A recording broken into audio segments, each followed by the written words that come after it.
প্রতিটি দিনই কাজের পিছনে শুধুমাত্র আল্লাহর সন্তুষ্টি উদ্দেশ্য থাকতে হবে। প্রত্যেকটা দিনই কাজের পেছনে উদ্দেশ্য থাকবে শুধুমাত্র আল্লাহর সন্তুষ্টি অর্জন করা। তাই আমরা বলতে পারি আমাদের দিনই কাজের যত প্রেক্ষাপট আছে, যত ক্ষেত্র আছে, এর সব কিছুর ইখলাস ঠিক থাকতে হবে। আল ইখলাস লিল্লাহ, এটা হচ্ছে সবচেয়ে প্রথম কথা। এখন আমি একটু ব্যাখ্যা করি আপনাদের সামনে ইখলাস কি।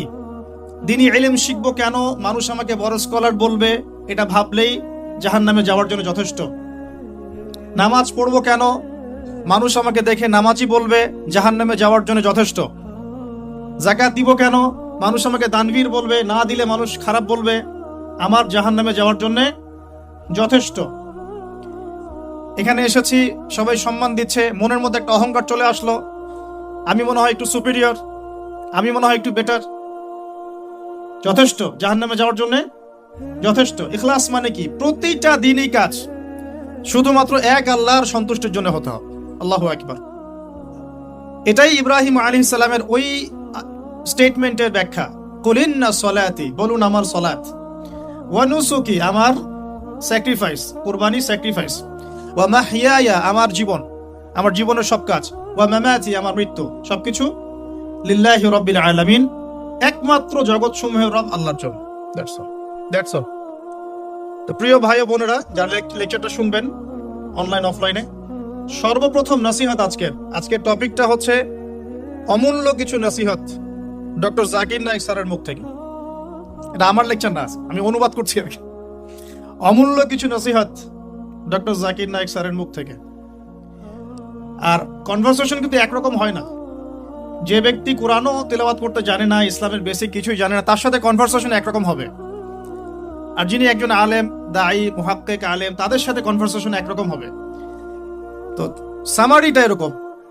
সর্বপ্রথম যে মূল্যবান নসিহত আজকে আমরা করতে চাচ্ছি নিজেদেরকে, নিজেদের পরিবারকে, আমাদের মা বোনদেরকে, আমাদের দিনী ভাইদেরকে, উম্মাকে, সেটা হলো প্রতিটা ক্ষেত্রে দিনই কাজের উদ্দেশ্য হবে শুধুমাত্র আল্লাহর সন্তুষ্টি অর্জন। এটার নাম হলো ইখলাস। এর নাম কি ভাই? ইখলাস। আল ইখলাসু বিল্লাহ আও ইখলাসু লিল্লাহ, এটা সর্বপ্রথম। এটা শুধু দিনই ক্ষেত্রেই নয়, বরং দুনিয়াবি যে কাজগুলো আমরা করি, যেমন পিতামাতার সেবা করা, চাকরি বাকরি করা, ব্যবসা বাণিজ্য করা, স্ত্রী সন্তানের ভরণ পোষণ, এই কাজগুলোতেও যদি আমরা শুধু আল্লাহর সন্তুষ্টি কামনা করি, তাহলে মানুষের কাছে কখনো কষ্ট পাবো না ইনশাআল্লাহ।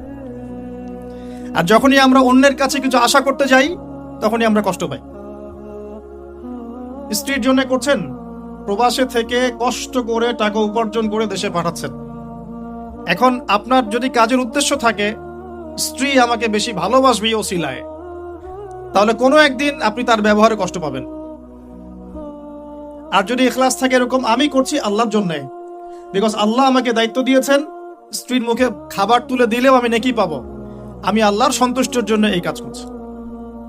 এরপরে ভালোবাসা থাকবে, অবশ্যই থাকবে, স্ত্রীর প্রতি থাকবে, সন্তানের প্রতি থাকবে, পিতামাতার প্রতি থাকবে, কিন্তু ইখলাস, কাজের মূল উদ্দেশ্যটা কি? আল্লাহ পাকের সন্তুষ্টি অর্জন। এই ইখলাস থেকে আমরা অনেক সরে আসছি বিধায় উম্মার আজ কি অবস্থা হয়েছে। বিশ্বাস করেন, আমরা অনেকেই লেকচার দেই মানুষকে সন্তুষ্ট করার জন্য, আমরা অনেকে মসজিদে নামাজ পড়াই মসজিদ কমিটিকে সন্তুষ্ট করার জন্য, আমরা অনেক সময় তারাবি পড়াই মানুষকে সন্তুষ্ট করার জন্য, খুতবা দেই মানুষের মেজাজ বুঝে, কোনটা বললে লোক আমাকে রিসিভ করবে, কোনটা বললে করবে না। নামাজের কথা বলা যাবে ভাই, সুদের কথা বলা যাবে না, খুব সতর্ক। এই যে এগুলো ইখলাসের খেলাফ। বই লিখছি, মানুষ আমাকে চিনবে, জানবে, আমারও দু চারটা বই থাক, ইখলাস। লেকচার দিচ্ছি, সংগঠন করছেন, অ্যাসোসিয়েশন, দিনী দাওয়াতি কাজ, সাদাকা, ইখলাস। মানে আমার প্রতিটা কাজের উদ্দেশ্য একটাই, মানুষ আমাকে ভালো বলুক আর খারাপ বলুক, আমাকে হকটাই বলতে হবে আল্লাহর জন্য। দিস ইজ কল্ড ইখলাস। আল্লাহ পাক আমাদের সবাইকে মুখলেস ভাবে দিন পালন করার, প্রচার করার তৌফিক দান করুন। 1 নাম্বার। 2, তিনি বলছেন, আমি জিজ্ঞাসা করেছি যে আপনার খুসুসি আমল আমাকে বলুন। এই কথাটা আমি অন্য অনেক আলেমকেই বলেছি জীবনে, যত বড় বড় ওলামায়ে কেরামের সাথে আমার দেখা সাক্ষাৎ হয়েছে, আমি এই প্রশ্নটা করি। কারণ আমি বিশ্বাস করি প্রত্যেকটা মানুষের কিছু খুসুসি আমল থাকে। কেউ রোজা রাখে অনেক বেশি, কেউ নামাজ পড়ে অনেক বেশি, কেউ তেলাওয়াত করে অনেক বেশি, কেউ জিকির করে অনেক বেশি, কেউ পড়াশোনা করে অনেক বেশি। খুসুসি আমল যেটা আল্লাহ রাব্বুল আলামিনের কাছে পৌঁছে যায়, এর ওসিলায় আল্লাহ পাক তাকে মর্যাদা দান করে। খুসুসি আমল আছে কিনা? আমাদের নবী সাল্লাল্লাহু আলাইহি ওয়াসাল্লামের খুসুসি আমল বলুন দেখি। রাতের তাহাজ্জুদ, সবাই ঘুমিয়ে পড়লে নবী সাল্লাল্লাহু আলাইহি ওয়াসাল্লাম জেগে থাকতেন, পা মোবারক ফুলে যাইতো, দাঁড়িয়ে থাকতেন, লম্বা কেরাতে নামাজ পড়তেন। খুসুসি আমল। দাউদ আলাইহিস সালামের খুসুসি আমল ছিল রোজা রাখতেন একদিন পর পর। খুসুসি আমল। এরকম এক এক সাহাবীর এক এক নবীর এক এক সাহাবীর খুসুসি কিছু আমল আছে। আবু বকর রাদিয়াল্লাহু আনহুর খুসুসি আমল কয়জন জানেন? ফজরের নামাজ পড়ে তিনি দূরে কোথাও চলে যেতেন। উমর রাদিয়াল্লাহু আনহু একদিন ফলো করছেন, যায় কোথায় এই মানুষটা, কারণ তাদের মধ্যে একটা কম্পিটিশন হতো আমলের, মনে আছে? কম্পিটিশনটা কোন দিন উমর রাদিয়াল্লাহু আনহু বুঝলেন যে আবু বকর রাদিয়াল্লাহু আনহু অগ্রগামী? এটাও বলে দেই, তাবুকের যুদ্ধে। কোন যুদ্ধে? ইসলামের যুদ্ধেরও বিধান আছে, কিন্তু এখনকার প্রোটেস্ট্যান্ট ইসলাম আবার ওইটা কাট করে ফেলছে আর কি। এখনকার প্রোটেস্ট্যান্ট ভার্সন অফ ইসলামে আছে নামাজ, রোজা, হজ, যাকাত। জিহাদ আউট অফ কন্টেক্সট, ওটা নাই। ওটার আবার অনেক ব্যাখ্যা করা হয়েছে তালগোল পাকিয়ে, যে ওইদিকে যাচ্ছি না। তো পুরো কনসেপ্টটা ক্লিয়ার রাখবো ইনশাআল্লাহ। কোরআন সুন্নাহ সবই আছে, পরিবেশ পরিস্থিতি প্রেক্ষাপট বিবেচনায় পদক্ষেপ নিতে হবে নাকি? কেউ অন্যায়ভাবে কোনো মেয়েকে ধর্ষণ করছে, নাউজুবিল্লাহ, আপনার চোখের সামনে পড়ে গেল, আপনি কি তাকে কি দাওয়াত দিবেন? ভাই ধর্ষণ করিয়েন না প্লিজ, রিকোয়েস্ট করতেছি ভাই, আল্লাহর রাস্তায় ধর্ষণ করিয়েন না, এই কথা বলবেন? আপনার সামর্থ্য থাকলে আপনি হাত দিয়ে প্রতিহত করবেন, পিটুনি দিবেন, কেসের আওতায় আইনের আওতায় নিয়ে আসবেন, মৃত্যুদণ্ড দিবেন, এই তো করবেন। এই মা বোনরা যদি আমাদের কেউ হয়, নাউজুবিল্লাহ, তখন আপনার এগ্রেশন কেমন হবে? তার মানে পরিবেশ পরিস্থিতি প্রেক্ষাপট বিবেচনায় বিধান প্রয়োগ করতে হবে। ইসলামে পরিপূর্ণ বিধানই আছে, এই কনসেপ্টটা ক্লিয়ার রাখবো। তারপরে যেটা বলছিলাম যে তাবুকের যুদ্ধে নবী সাল্লাল্লাহু আলাইহি ওয়াসাল্লাম বললেন যে তোমাদের যা যা সম্পদ আছে আল্লাহর রাস্তায় নিয়ে আসো, কারণ তাবুক যুদ্ধের সফর অনেক লম্বা ছিল, অনেক লম্বা। পায়ে হেঁটে প্রায় 1-1.5 মাস যেতে হয়েছে রোমানদের সাথে প্রথম ব্যাটল, যদিও এই ব্যাটলটা একটা অসমাপ্ত রূপে ফিরে আসতে হয়েছে গরমের মধ্যে। এই তাবুকের যুদ্ধেই কিছু কিছু সাহাবী অংশ না নেয়ার কারণে সূরা তাওবার মধ্যে আয়াতুন নিফাক নাজিল হয়েছে। পড়ে দেখেন, 3 জন সাহাবী যে সবাই তাকে বয়কট করে ফেললো, পড়ে দেখেন। এখন এই সময় উমর রাদিয়াল্লাহু আনহু তার ঘরে যত সম্পদ ছিল তার অর্ধেক নিয়ে আসছেন, অর্ধেক রেখে দিয়েছেন, রেখে নবীর সামনে উপস্থিত করেছেন, ইয়া রাসূলুল্লাহ, আমার ঘরে যত সম্পদ ছিল তার অর্ধেক দিয়ে দিলাম। সুবহানাল্লাহ। মানে কি, ভাইয়ের 6টা গাড়ি আছে, 3টা দিয়েছেন, 4টা বাড়ি আছে, 2টা দিয়েছেন, হ্যাঁ, 2 একর জমি আছে, 1 একর দিয়েছেন, মানে আপনার $2 মিলিয়ন আছে, 1 মিলিয়ন দিয়েছেন। কত বড় হৃদয় থাকলে মানুষ এই কাজটা করতে পারে? আমাদের তো 100 টাকাই বের হয় না। ঠিক আছে, আল্লাহ মাফ করুক। আবার যারা দানবীর তারা দান করেন, মাশাআল্লাহ। তবে আমি রিকোয়েস্ট করবো, দানটা সঠিক জায়গায় করবেন, উল্টাপাল্টা জায়গায় দান করবেন না। এমন জায়গায় দান করবেন যেখানে দান করলে সদকায়ে জারিয়ার মাধ্যম থাকে, কন্টিনিউয়াসলি এটা আপনি বেনিফিটেড হতে থাকেন, এমন কিছু, এবং এগুলো দিয়ে ইসলামের খেদমত হয়, এমন জায়গায় দান করবেন ইনশাআল্লাহ। তো এবার আবু বকর রাদিয়াল্লাহু আনহু এসে বলছেন, হয়তোবা আবু বকর রাদিয়াল্লাহু আনহুর সম্পদ উমর রাদিয়াল্লাহু আনহুর মতো ছিল না, কিন্তু তিনি এসে বলছেন, আমার ঘরে আল্লাহ এবং তার রাসূলকে রেখে যা ছিল সবই নিয়ে আসছি। হয়তোবা তার সম্পদ কম ছিল, কিন্তু কথাটা কি বলেছেন? আমি ঘরে আল্লাহ এবং তার রাসূলকে রেখে দিয়ে সবই নিয়ে আসছি। তো উমর রাদিয়াল্লাহু আনহু বলছেন যে এই দিন এই ব্যক্তিকে আমি হারাতে পারি নাই, আর জীবনও পারবো না। কথা কি বুঝতে পারছেন? এখন আবু বকর রাদিয়াল্লাহু আনহু ফজরের নামাজের পর কোথাও চলে যান, খুসুসি আমল। কোথায় যান? উমর রাদিয়াল্লাহু আনহু এখন ফলো করছেন। ফলো করতে করতে করতে করতে দেখলেন দূরে একটা বৃদ্ধা মহিলার ঘর আছে, অনেক দূরে, কাম্পুঙ্গের মতো, ঠিক আছে, বৃদ্ধা মহিলার ঘর আছে। তো সেই ঘরে তিনি প্রবেশ করলেন, কিছুক্ষণ পর বের হয়ে আসলেন, তিনি আবার জায়গাতে চলে গেলেন। উমর রাদিয়াল্লাহু আনহু কিন্তু ঘুরে ফিরে ফলো করছেন। তিনি যখন চলে গেলেন, উমর ইবনুল খাত্তাব ওই ঘরে ঢুকলেন, ঢুকে দেখলেন এক বৃদ্ধা মহিলা বসে আছে, চোখে দেখে না, চোখে দেখতে পারেন। তখন তিনি জিজ্ঞাসা করলেন যে কে আপনি, পরিচয় দিলেন, কি সমস্যা আপনার, আমি চোখে দেখতে পারি না। এই যে ব্যক্তি একটু আগে আপনার ঘরে এসেছিল, সে কি করলো, কেন আসে প্রতিদিন, ইনভেস্টিগেট করছেন। তখন ওই বৃদ্ধা বলছেন, এক ব্যক্তি আসে প্রতিদিন ফজরের পরে, এসে আমার ঘরের কাজকর্ম করে দিয়ে যায়। আমি চোখে দেখতে পারি না, তো ঘরের কাজকর্মগুলো করে দিয়ে চলে যায়। আমি জানি না সে ব্যক্তিকে, আল্লাহ তার ভালো করুক। উমর রাদিয়াল্লাহু আনহু তখন চোখ দিয়ে দরদর করে পানি পড়তে লাগলো আর বলতে লাগলেন যে, হে মুসলিম জাহানের খলিফা, আপনি পরবর্তী খলিফাদের জন্য রাস্তা কতই না কঠিন করে দিলেন। আসলে এই শিক্ষাগুলো তাদের মধ্যে ছিল বলেই তো সমাজটা অমন ছিল। দেখুন কোন মানুষদেরকে নিয়ে আমরা সমাজ চালাবো। আমরা যদি এই যুগের আবু বকর, ওমর, ওসমান, আলী হতে না পারি, তাহলে এই যুগেও ইসলামী খেলাফা কায়েম হবে না। আগে মানুষ লাগবে তো ওইরকম। আমরা সবসময় দেখা যায় উপরের লেভেলে গালিগালাজ করতে বেশি পছন্দ করি। তো বিশ্বাস করেন, আমাদের প্রেক্ষাপটে জনসাধারণের যা অবস্থা, জনগণের ইমান, আমল, ইনসাফ, ইখলাস এগুলোর যে অবস্থা, তাতে এর চেয়ে বেটার কিছু আশা করা যায় না। যখন আমরা ঠিক হয়ে যাবো ইনশাআল্লাহ, আল্লাহ পাক অবশ্যই যোগ্য নেতৃত্ব দিবেন ইনশাআল্লাহ, ইনশাআল্লাহ আযজা ওয়া জাল্লা।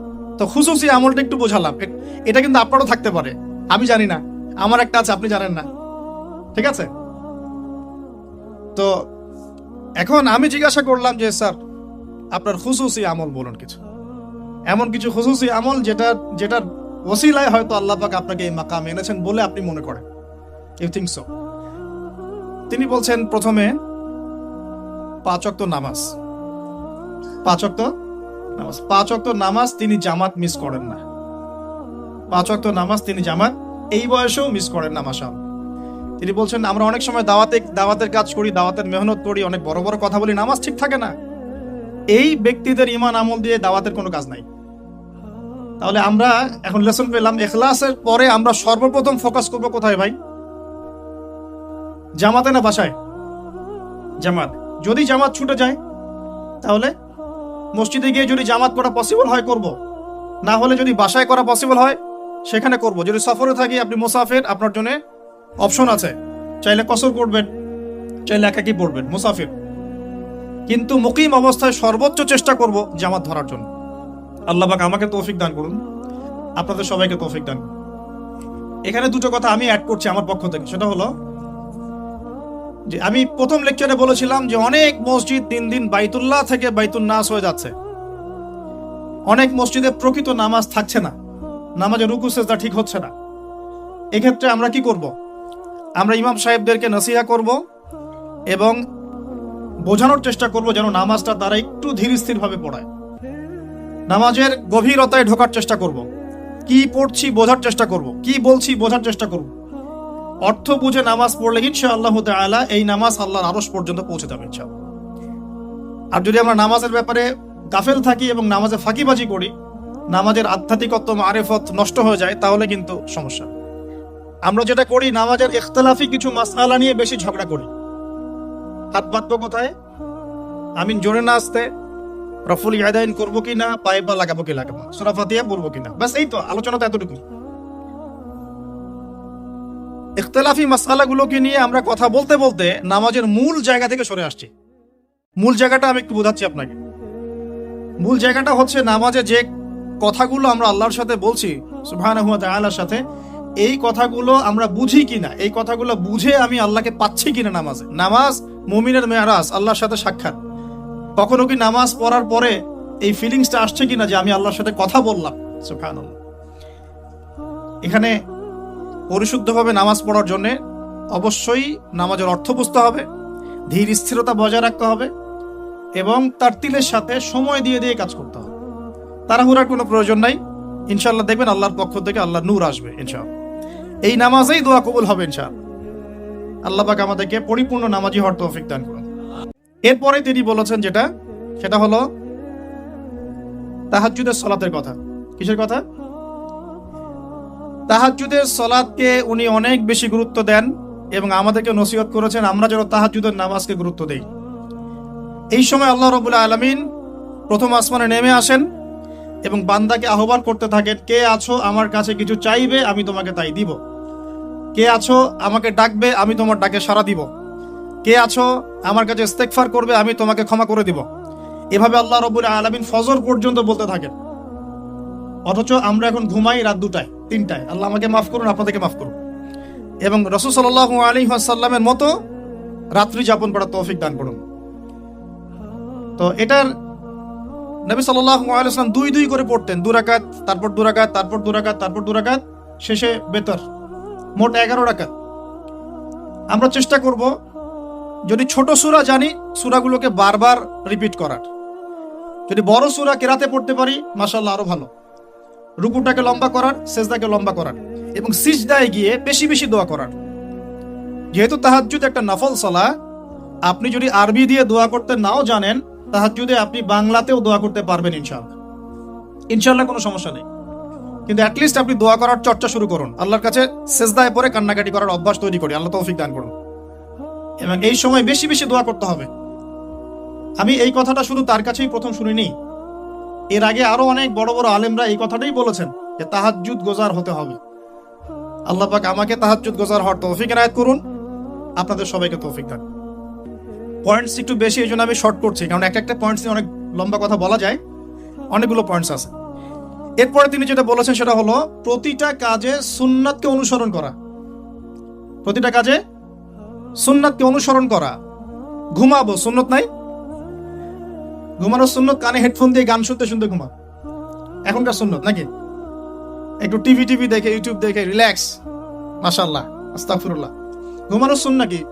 সম্ভব হলে একটু ওযু করে নেয়া।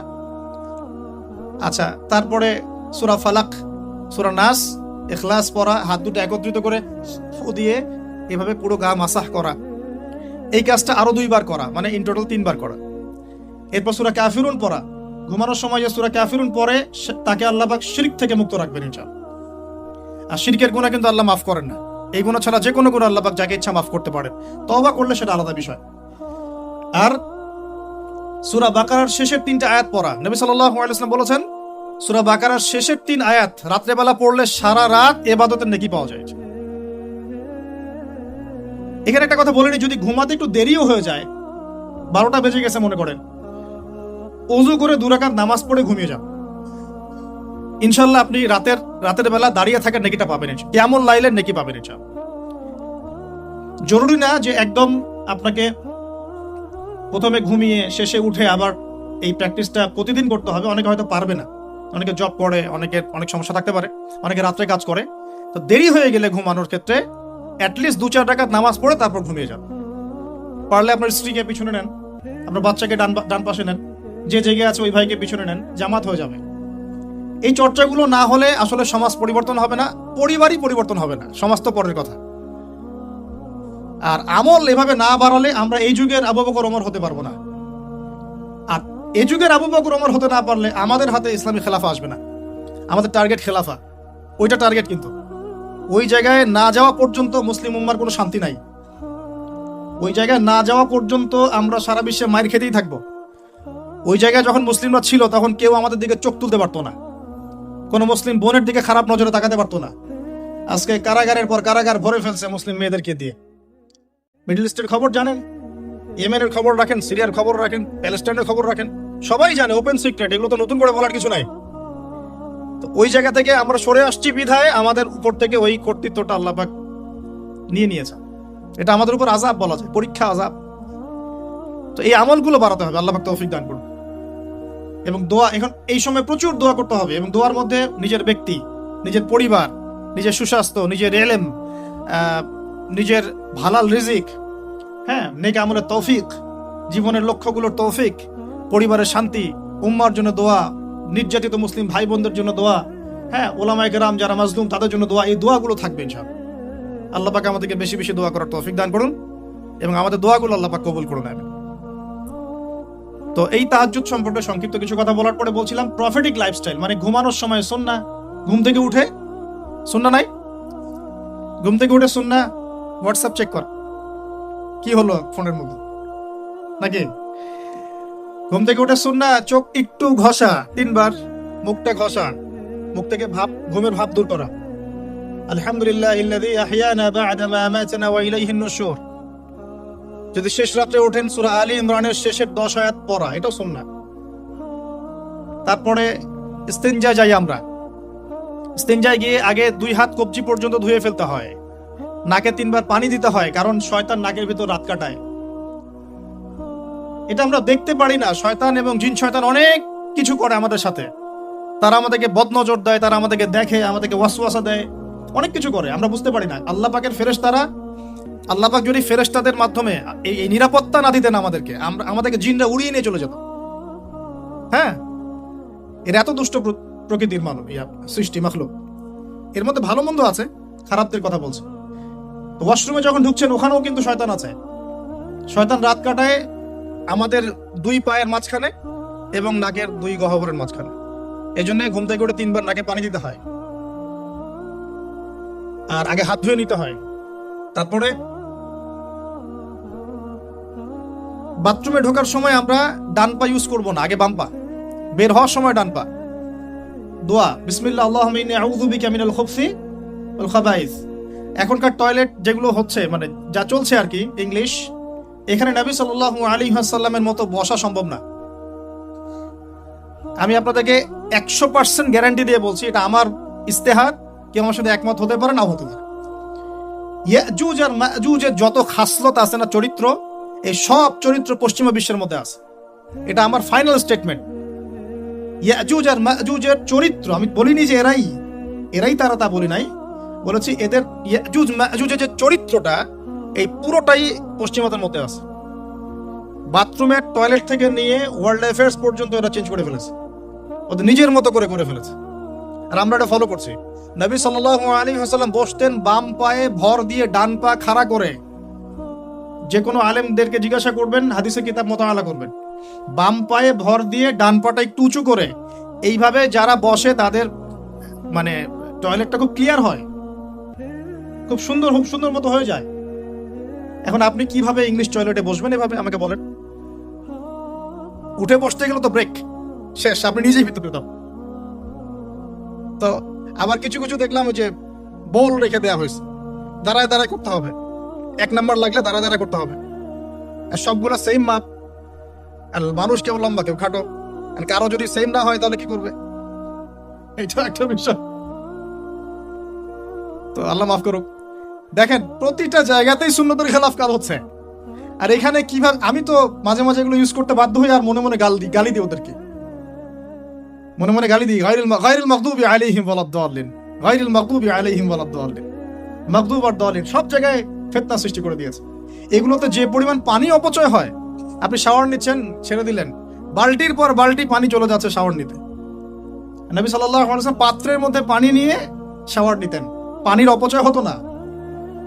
ইভেন আমরা এখন অজু করি, আমরা নিজেরাও তো করে ফেলি, ছেড়ে দিলাম, অজু করতেই আসি, 1 বালতি পানিতে অজু করে ফেলছি। সব জায়গায় সমস্যা হচ্ছে। সো সুন্নাহ লাইফস্টাইল মানে কি? প্রতিটা সুন্নাহ আমাকে ধরতে হবে, তো বুঝতে হবে। আল্লাহ পাক আমাদেরকে তৌফিক দান করুন। তো দেখেন, ওয়াশরুম নিয়ে আর কি আর বলবো, এটা তো এখন আপনি অ্যাভয়েডও করতে পারবেন না। না হলে আর কি করতে হবে, বাগানে চলে যেতে হবে আপনাকে। আরেক সমস্যা, আস্তাগফিরুল্লাহ। তো কেন বললাম? কারণ আমার একটু আগে ওয়াশরুমে যাওয়ার প্রয়োজন ছিল, আমি চাইতে পারি নাই, কারণ এখানে কোনো বাংলা কিছু পাইলাম না, সব ইংলিশ। আর আমার যে কাপড়, এই কাপড় আমাকে নামাজ পড়তে হবে এখন, মাগরিব এশা। আমি সফরে মুসাফির আছি, কাপড় চেঞ্জ করা তো ইজি না আমার জন্য। এখন ওইখানে কতজন ইউজ করে গিয়েছে, ওইখানে বসার পরে আমার এই কাপড় চোপড় পাক থাকবে কিনা, এটা সন্দেহ না? আর আপনারা তো খুব ভালো করে জানেন, কবরের শাস্তি হয় মূলত 2টা কারণে। যত বেশি কবরের শাস্তি হচ্ছে এখন, সব কিন্তু বড় বড় পাপের কারণে হচ্ছে না। 2টা কারণ মেজর। একটা হচ্ছে পেশাবের অপবিত্রতা থেকে পবিত্র না হওয়া, পেশাবের ছিটা ফোটা থেকে পবিত্র না হওয়া। আরেকটা হচ্ছে চগলখুরি করা। কি করা? মানে চগলখুরি বোঝাতে পারছি কিনা, একজনের কথা আরেকজনের কাছে লাগানো, যেটা গণতান্ত্রিক সুন্নাহ। এটা কিন্তু গণতান্ত্রিক সুন্নাহ, মানে পলিটিক্স আপনাকে করতে হলে এই সুন্নাহই ফলো করতে হবে। এর কথা ওরে বলতে হবে, ওর কথা ওরে বলতে হবে, নাহলে তো পথ থাকবে না। আর পথ তো এখন সব হিরো আলমদের, মাশাআল্লাহ। মাঝে মাঝে মনটা চায় যে আমিও দাঁড়াই। এরা যদি দাঁড়াইতে পারে তাহলে আমরা পারি না কেন? কি সমস্যা? পড়াশোনা কি করি নাই কিছুই? অ্যাটলিস্ট হচ্ছে তো ভালো বুঝবো। সুবহানাল্লাহ। যাই হোক, ওইদিকে না যাই, না হলে আবার কখন গায়েব হয়ে যায় বলা যায় না। ঠিক আছে, আচ্ছা। আস্তাগফিরুল্লাহ।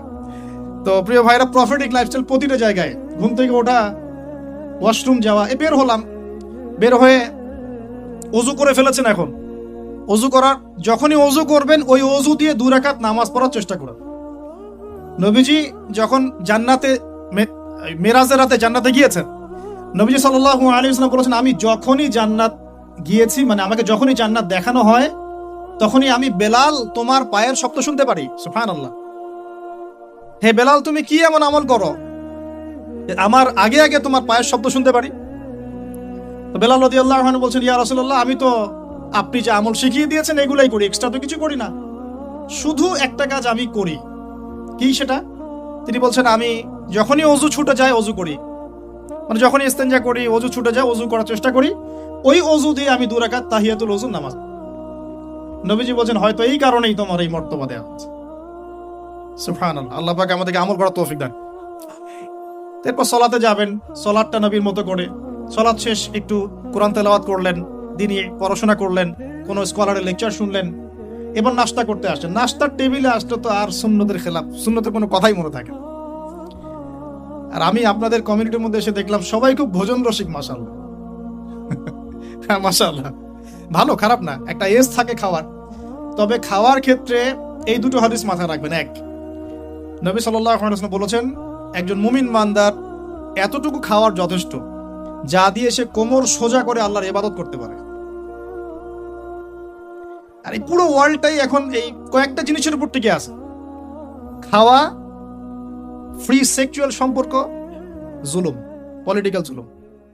খাবে, ওপেন সেক্স করবে, মদ পান করবে, হ্যাঁ, পরকালে কনসেপ্ট ভুলে এই দুনিয়ার জীবনে যা যা পাওয়া যায়, মদ, ক্যাসিনো, জুয়া, খাওয়া, নারী, আর মুসলিমদেরকে মারোয়ার কাটো। আর শয়তানি একটা শাসন শুরু হয়েছে। তো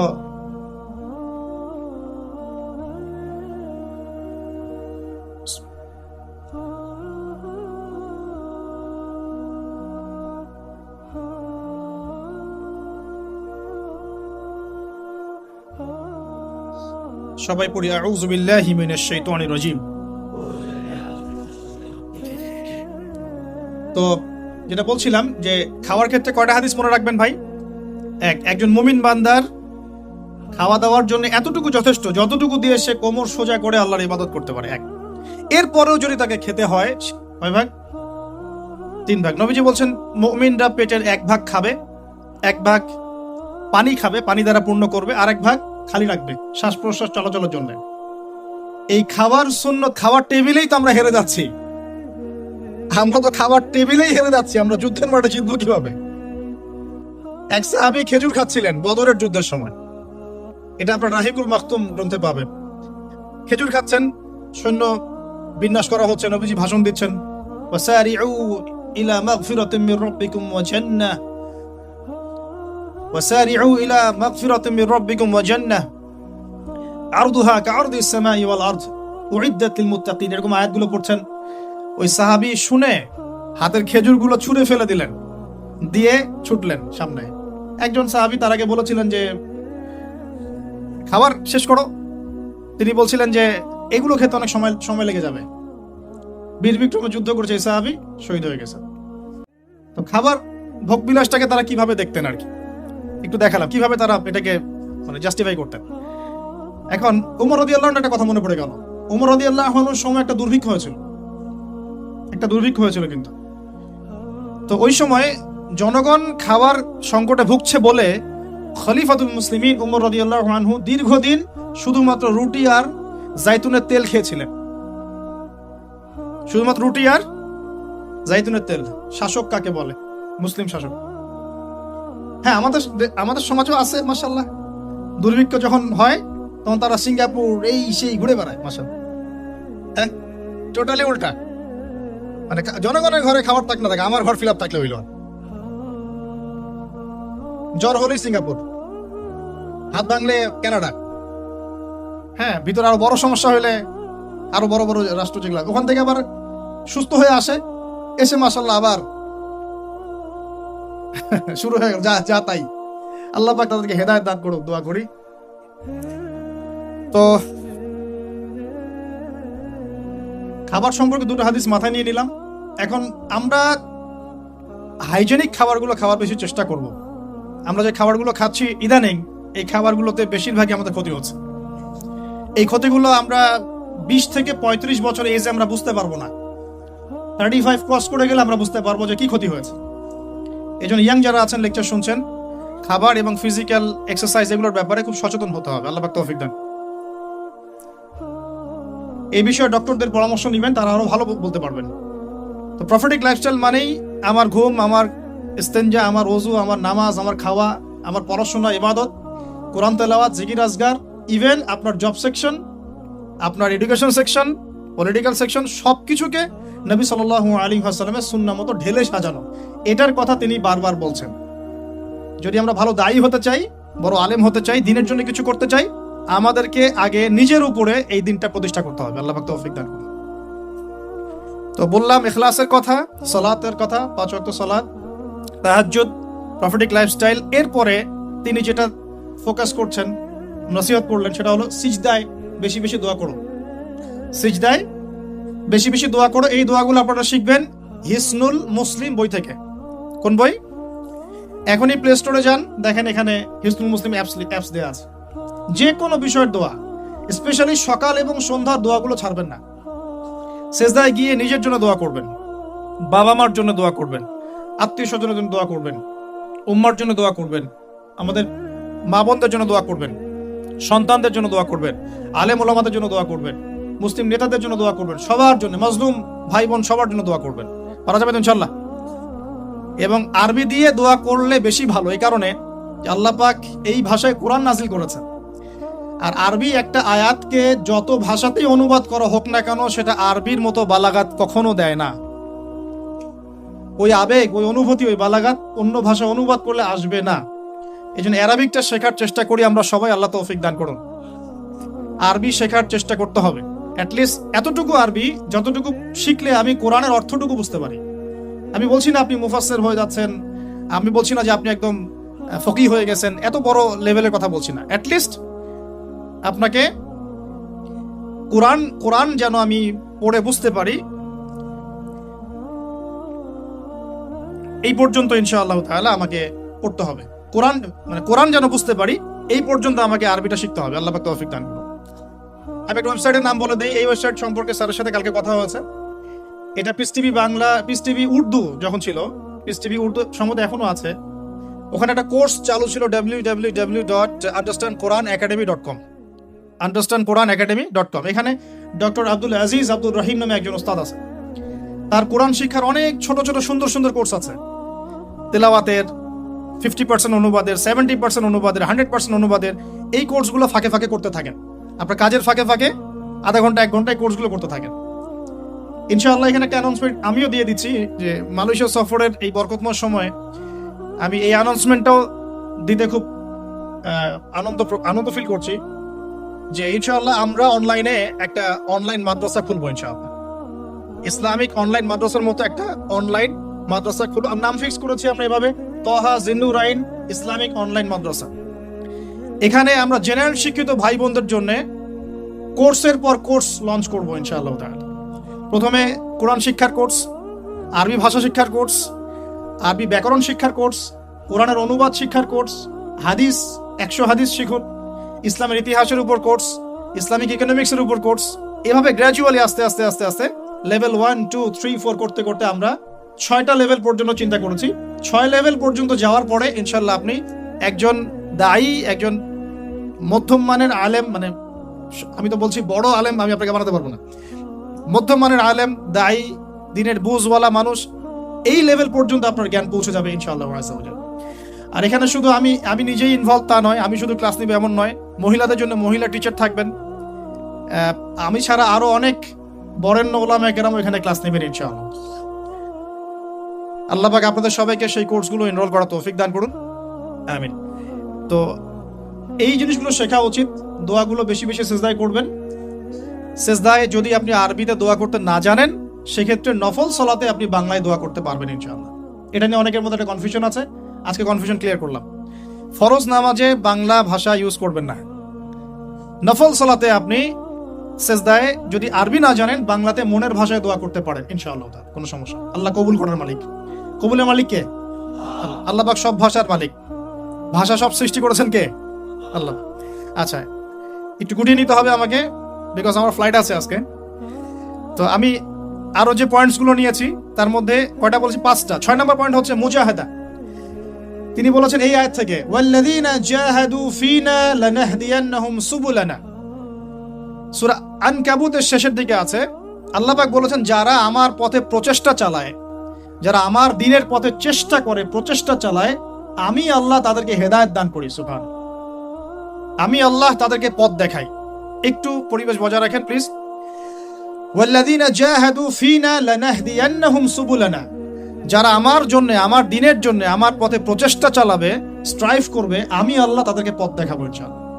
আমি জিজ্ঞাসা করেছিলাম যে কিভাবে আপনার মতো হতে পারি, তো তিনি বললেন এক কথার এক ফাঁকে যে মুজাহাদা, মুজাহাদা, খুব বেশি প্রচেষ্টা। এই বয়সেও বলছেন খুব বেশি প্রচেষ্টা, মানে ইখলাস ঠিক রেখে, নামাজ কালাম ঠিক রেখে, তাহাজ্জুদ ঠিক রেখে, দোয়া কালাম ঠিক রেখে খুব বেশি প্রচেষ্টা চালাতে হবে। গঠনমূলকভাবে প্রচেষ্টা চালালে যে ফলাফল পাওয়া যায়, আজকের এই মাহফিলে তো তার প্রমাণ। আপনারা কি এটা সাকসেস করার জন্য চেষ্টা করেন নাই? কষ্ট করেছেন, শ্রম দিয়েছেন, অর্থ দিয়েছেন, ভলেন্টিয়ার ক্রিয়েট করেছেন, আজকে মাশাআল্লাহ এত সুন্দর একটা পরিবেশ। এভাবে সারা দুনিয়াতে দিন প্রতিষ্ঠা করা সম্ভব হবে ইনশাআল্লাহ, যদি আমরা সবাই যার যার জায়গা থেকে প্রচেষ্টাটা সর্বোচ্চ রাখি এবং ঐক্যবদ্ধ হওয়ার চেষ্টা করি। আমাদের মধ্যে বারবার এক কথাই বলছি আমি, অনেক মত পার্থক্য থাকতে পারে, কিন্তু তারপরেও আমরা ঐক্যবদ্ধ থাকবো ইনশাআল্লাহ। সবার মতামতকে সম্মান করব, মাযহাবি ফিকহটাকে সম্মান করব। ওই ভাই শাফিঈ মাযহাব মানে আমি হানাফি ফিকহ ফলো করি, কোনো সমস্যা নাই। ওই ভাই হানাফি মাযহাব মানে ওই ভাই হাম্বলি মাযহাব মানে, কোনো সমস্যা নাই। অ্যাটলিস্ট একজন ইমামকে তো সে ফলো করছে, তারপরে আমরা সবাই ভাই ভাই হয়ে থাকবো ইনশাআল্লাহ। ইখতিলাফ থাকতে পারে, তার মতকে সম্মান করব, আমার মতকে সে সম্মান করবে, এই মানসিকতা তৈরি করতে হবে। আল্লাহ পাক তৌফিক এনায়েত করুন। এরপরে মুজাহাদার কথা বলতে গিয়ে তিনি বলছেন, মুজাহাদার সময়, এই চেষ্টা প্রচেষ্টার সময় খুব করে আল্লাহর উপর তাওয়াক্কুল রাখতে হবে, আল্লাহর প্রতি পূর্ণ ভরসা রাখতে হবে। ইব্রাহিম আলাইহিস সালামের মতো, হাসবি আল্লাহ ওয়া নি'মাল ওয়াকিল, কোনো সমস্যা নেই, আল্লাহ আমার সাথে আছেন, তিনি আমাকে পথ দেখাবেন ইনশাআল্লাহ। মুসা আলাইহিস সালামের মতো, কাল্লা ইন্না রাব্বি মাইয়া সায়াহদিন। তার বাহিনী বলছে, মানে বনু ইসরাইল বলছে, পিছনে ফিরআউনের বাহিনী, সামনে লোহিত সাগর, ইন্না লামুদরাকুন, আমরা ধরা পড়ে গেলাম। তখন মুসা আলাইহিস সালাম বলেন, কাল্লা, কখনো নয়। ওই রকম সিচুয়েশনে তিনি বলছেন, কাল্লা, কখনো নয়, ইন্না রাব্বি মাইয়া সায়াহদিন, আমার রব আমার সাথে আছেন, তিনি আমাকে পথ দেখাবেন ইনশাআল্লাহ। সেম কথা বলেছেন আমাদের প্রিয় নবী হযরত মুহাম্মদ সাল্লাল্লাহু আলাইহি ওয়াসাল্লাম গারে সওরে। আবু বকর সিদ্দিক বলছেন উপর থেকে তারা আমাদেরকে দেখে ফেলবে, তিনি বলছেন না, লা তাহজান, তুমি দুশ্চিন্তা করো না, ইন্নাল্লাহা মা'ানা, আল্লাহ আমাদের সাথে আছে। এই তাওয়াক্কুল, আল্লাহর প্রতি পূর্ণ তাওয়াক্কুল যার থাকবে, ইন্নাল্লাহা ইউহিব্বুল মুতাওয়াক্কিলিন, আল্লাহ পাক এই তাওয়াক্কুলকারীদেরকে আল্লাহ পাক ভালো রাখেন। ফালিয়াতাওয়াক্কালিল মুতাওয়াক্কিলুন, আল্লাহর প্রতি ভরসাকারীরা যেন আল্লাহর প্রতি ভরসা রাখে। আমরা সবাই আল্লাহর প্রতি পূর্ণ আস্থা রাখবো ইনশাআল্লাহ, সব ঠিক হয়ে যাবে ইনশাআল্লাহ। শুধু আমাদেরকে আমাদের ঈমান, আমল, আকীদা, আমাদের মুজাহাদা, ইউনিটি, এই জায়গাগুলো ঠিক করতে হবে, পারবো না ইনশাআল্লাহ। আল্লাহ পাক আপনাদের সবাইকে কবুল করুন, আমিন। এরপর তিনি বলেছেন দলীয় সাম্প্রদায়িকতা পরিহার করতে। এটা কেমন? ওই যে ধর্মীয় কিছু বিভাজন আছে, একবার এক দলে ঢুকে গেছেন, অন্য ভাইকে আর ভাই মনে হয় না, সালাম দেওয়ার সময় খুঁজে খুঁজে সালাম দেয় যে ও আমার গ্রুপের কিনা, অন্য গ্রুপের হলে সালাম দেন। এই ন্যারো মাইন্ডেড মানসিকতা ত্যাগ করতে বলেছে। আমরা সবাই মুসলিম, তিনি বলছেন ওয়ামান বারবার এই একটা বলেন, আপনারা তো শোনেন, ওয়ামান আহসানু কাওলাম মিম্মান দাআ ইলাল্লাহ ওয়া আমিলা সালিহান ওয়া ক্বালা ইন্নানি মিনাল মুসলিমিন। ওই ব্যক্তির চেয়ে শ্রেষ্ঠ আর ভালো কে আছে, আহসান কে আছে? যে ব্যক্তি বলে, যে ব্যক্তি মানুষকে আল্লাহর দিকে আহ্বান করে এবং নিজে সৎ আমল করে আর বলে আমি মুসলিমদের একজন, আমি মুসলিমদের একজন। নবী সাল্লাল্লাহু আলাইহি ওয়াসাল্লাম এই পরিচয় নিয়েই দাওয়াতি কাজ করেছেন, আমরা মুসলিম, এটা আমাদের মৌলিক পরিচয়। এরপরে আপনার কোনো যৌগিক পরিচয় থাকতে পারে, কিন্তু ওই পরিচয়কে কেন্দ্র করে আমরা আমাদের মধ্যে ডিভাইডেশন করব না, ক্রিয়েট করব না ইনশাআল্লাহ। ঠিক আছে ভাই, একমত তো নাকি? আলহামদুলিল্লাহ। এখন আমরা ধর্মীয় সাম্প্রদায়িকতা, যেগুলো আমাদের দলীয়করণ, এই ফেরকাগুলো থেকে একটু ব্রড মাইন্ডেড হওয়ার চেষ্টা করি। যদি আপনি কোনো দলকে ভালোবাসেন বা কোনো দলের সদস্য হয়ে থাকেন তাও সমস্যা নাই, কিন্তু অন্য ভাইকে কাফের মনে করিয়েন না। আমার রিকোয়েস্ট এতটুকু, অন্য ভাইকে কাফের মনে করিয়েন, সেও মুসলিম। আর এই অ্যারোগেন্সিটা কিন্তু ইবলিসের অ্যারোগেন্সি। ইবলিস বলেছিল না, জানা খায়রুম মিন, আমি তো তার চেয়ে উত্তম, খালাকতানি মিন নার, আমাকে আল্লাহ আপনি সৃষ্টি করেছেন আগুন দিয়ে, ওয়া খালাকতাহু মিন তিন, আদমকে সৃষ্টি করেছেন মাটি দিয়ে, আমি কেন ওকে সিজদা করতে যাব? এই যে এটাকে কি বলে, অ্যারোগেন্সি, অহংকার, উদ্ধত আচরণ, এই আচরণের কারণেই তো সে শয়তান হয়ে গেল। অতএব আমরা নিজেদেরকে অন্যর থেকে সুপিরিয়র না ভাবি। আমি যে বড় বড় কথা বলছি, এর চেয়ে ওই ভাইয়ের আমল বেশি হতে পারে, ওই ভাইয়ের চেয়ে এই ভাইয়ের আমল বেশি হতে পারে। কে জানে কার আমল নামায় কত নেকি আছে, আর কোন আমল আল্লাহর কাছে কবুল হবে, এটা তো আল্লাহই ভালো জানে। অতএব আমাদের সবাইকে তাসকিয়া অর্জন করার চেষ্টা করতে হবে, আত্মশুদ্ধি। আল্লাহ পাক তৌফিক এনায়েত করুন। এরপর তিনি বলেছেন, আমি আমার ছেলেকে এখানে এখানে পড়িয়েছি, কিন্তু ডিগ্রি সার্টিফিকেট সবকিছু নয়। কথাটা খুব ভালো লেগেছে আমার কাছে। ডিগ্রি সার্টিফিকেট সবকিছু নয়, ডিগ্রি পেলাম, সার্টিফিকেট পেলাম, এইটা ওইটা, এগুলোই আমার কাছে আলেম, স্কলারশিপের মানদণ্ড নয়।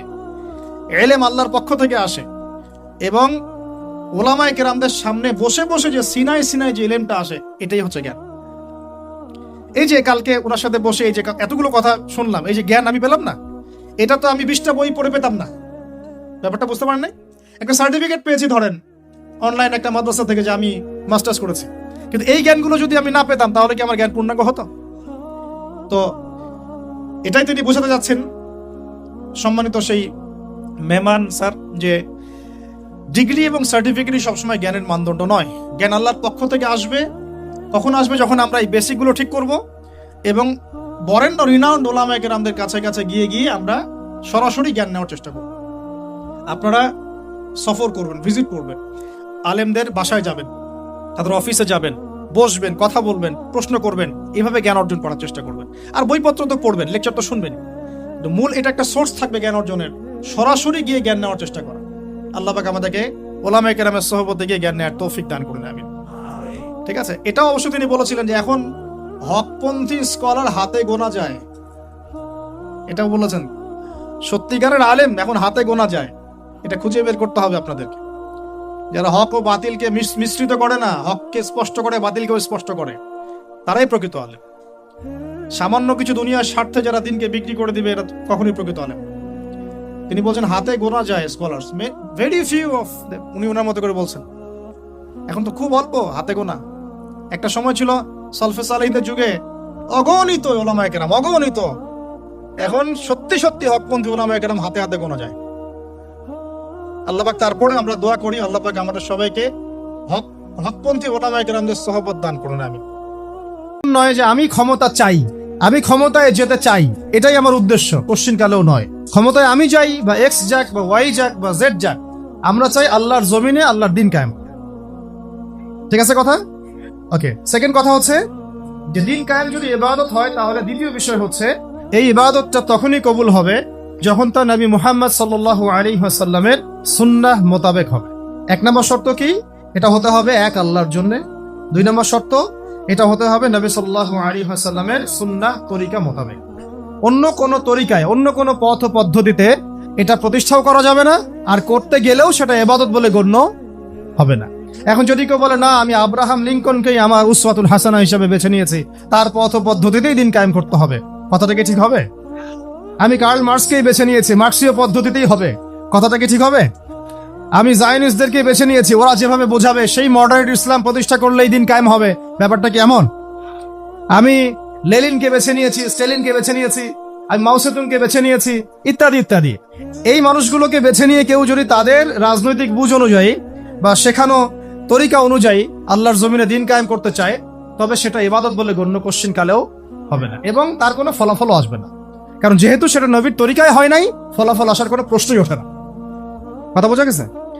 আচ্ছা, 3 নম্বর হচ্ছে অবশ্যই ইবাদত কবুল হওয়ার জন্য আমার রিজিকটা হালাল হতে হবে। কি হতে হবে? কোনো হারামখোরদেরকে দিয়ে আল্লাহর জমিনে দিন কায়েম হবে।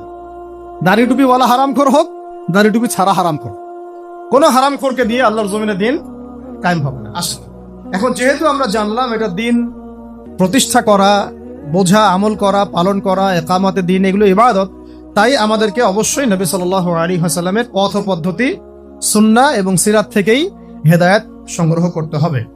এতক্ষণ আমরা পুরা সিরাতের যে গল্পটা একটা গল্প আকারে যে শুনলাম, সেশন বাই সেশন, সর্বপ্রথম কোন বিষয়টা মাথা নাড়া দিয়েছে আপনাদের? প্রথমটা হচ্ছে যে নবী সাল্লাল্লাহু আলাইহি ওয়াসাল্লাম নবুয়ত প্রাপ্ত হওয়ার আগেও যে সমাজটা ছিল ওই সমাজটাকে আমরা আইয়ামে জাহিলিয়াত বলতাম, মনে আছে? আর ওই আইয়ামে জাহিলিয়াতের যে বৈশিষ্ট্যগুলো সেগুলো কিন্তু আমরা আলোচনা করেছি, নতুন করে আলোচনা করতে চাচ্ছি না। তাহলে বুঝতে পারলাম ওই জাহিলিয়াতগুলো এখনো সমাজে বিদ্যমান আছে, সেগুলো এখনো পুরোপুরি তো দূর হওয়া অনেক দূরের কথা, বরং ওই জাহিলিয়াতগুলো আগের চাইতেও ভয়ঙ্কর রূপে ফিরে এসেছে। ঠিক আছে, আগে তো জাহিলিয়াত একটা সীমিত পরিসরে ছিল, এখন সেটা একটা বিস্তৃত পরিসরে আমরা দেশে, জেলায়, গ্রামে, গঞ্জে, আঞ্চলিকভাবে, বৈশ্বিকভাবে প্রত্যেকটা জায়গায় সে জাহিলিয়াতগুলোকে আমরা আবার আগের রূপে ফিরতে দেখেছি এবং দেখছি। তাই জাহিলিয়াতগুলোকে সবার আগে আইডেন্টিফাই করা হচ্ছে আমার দিন কায়েমের প্রথম পদক্ষেপ। 1 নাম্বার, দিন কায়েম করার প্রথম পদক্ষেপ হচ্ছে আমাকে সিরাতের আলোকে ওই আইয়ামে জাহিলিয়াত এবং বর্তমান দেশ এবং বিশ্বকে মেলাতে হবে। ওই জাহিলিয়াতগুলো এখনো বিরাজমান আছে কিনা এটা আমাকে আগে আইডেন্টিফাই করতে হবে। আমি যদি আইডেন্টিফাই করতে না পারি, ব্যর্থ হই, তাহলে সমাধান খুঁজে পাওয়ার প্রশ্নই ওঠে না। আফসোসের ব্যাপার হচ্ছে আমরা অনেকে এখনো সেটা আইডেন্টিফাই করতে পারি। আমরা যে এখনো জাহালাতের মধ্যে আছি, এটা আমরা এখনো অনেকে আইডেন্টিফাই করতে পারি না। আপনি যে কোনো অর্থ ব্যবস্থার যারা ধারক বাহক বাংলাদেশের, যে কাউকে ডেকে জিজ্ঞাসা করেন যে আপনারা কি মনে করেন আমাদের ইকোনমি খুব ভালো অবস্থায় আছে, এটা কি ধসে যাওয়ার কোনো সম্ভাবনা আছে, বিশ্বের ইকোনমি কি খুব ভালো অবস্থায় আছে, তারা বলবে হ্যাঁ, বিশ্ব এগিয়ে যাচ্ছে। রাজনীতি কি খুব ভালো অবস্থা আছে? হ্যাঁ, খুব ভালো অবস্থা আছে। সংস্কার হচ্ছে, সংবিধান সংস্কার হবে, ইলেকশন হবে, আরো ভালো কিছু হবে, এরকমই চিন্তা চেতনা। শিক্ষা, হ্যাঁ শিক্ষা, কোনো সমস্যা নাই, things are going all right, তাদের ভাবটা এরকম আর। সমাজ, হ্যাঁ সমাজ ঠিক আছে।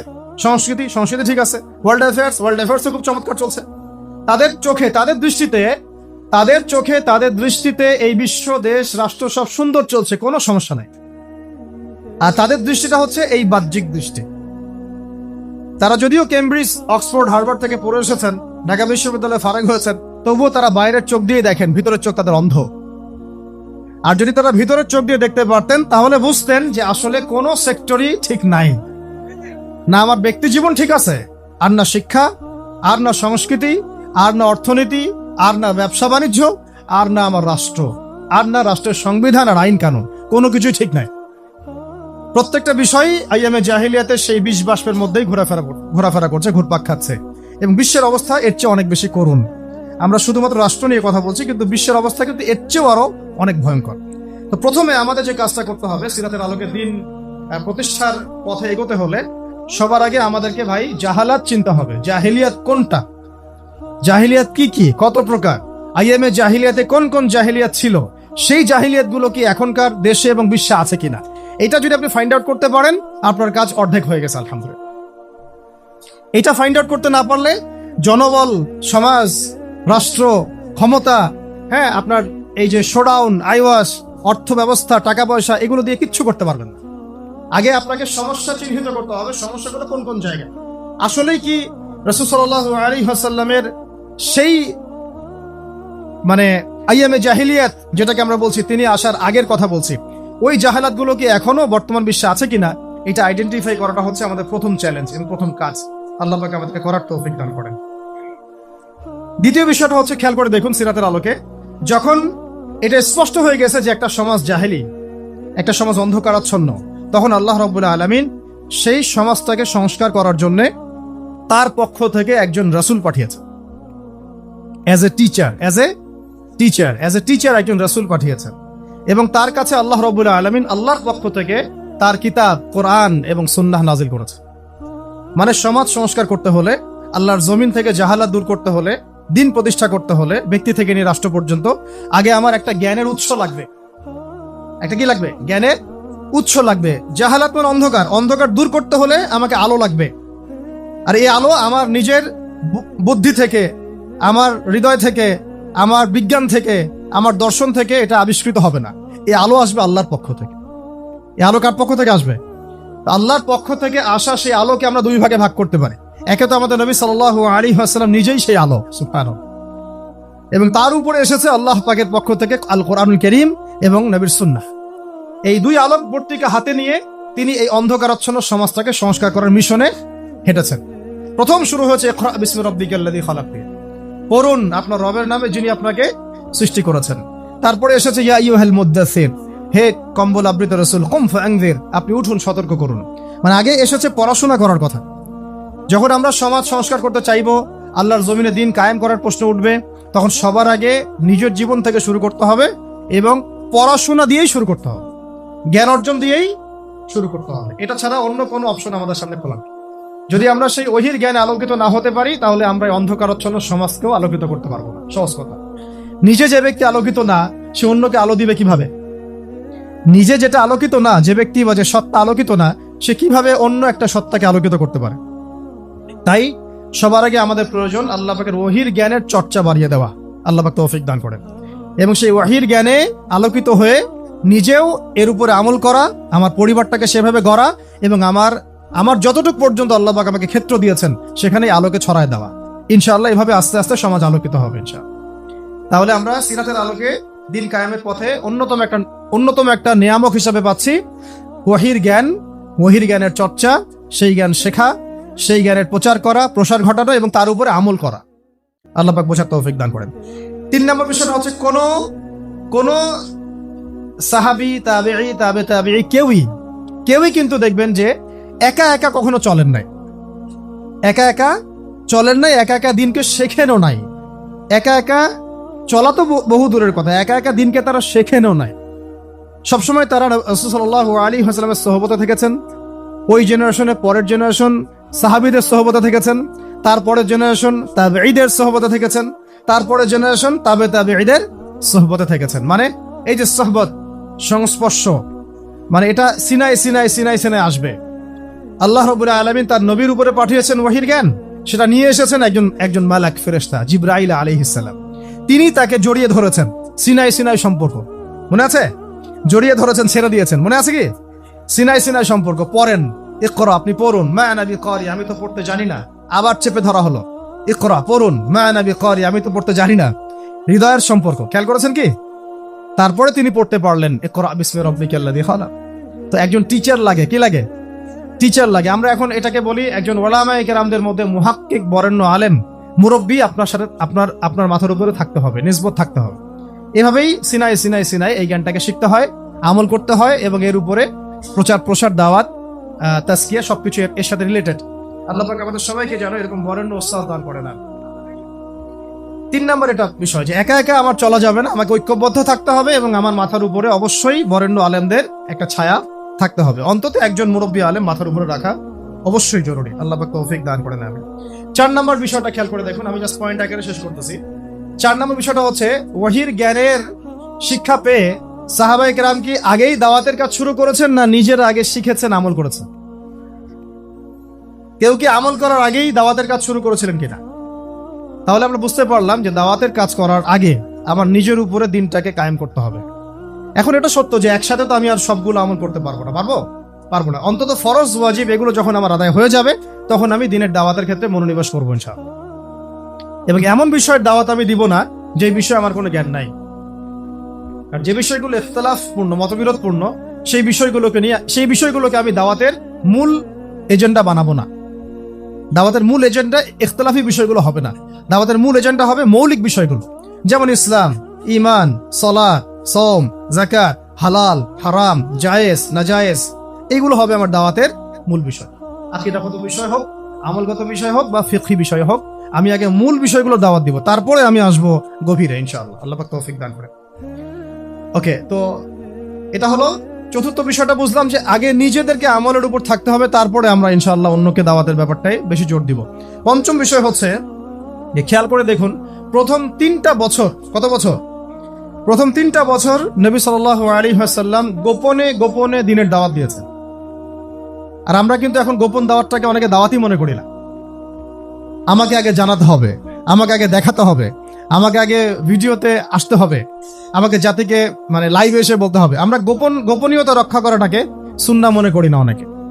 নবী সাল্লাল্লাহু আলাইহি ওয়াসাল্লাম প্রথম 3টা বছর গোপনে ইসলামের দাওয়াত দিয়েছেন।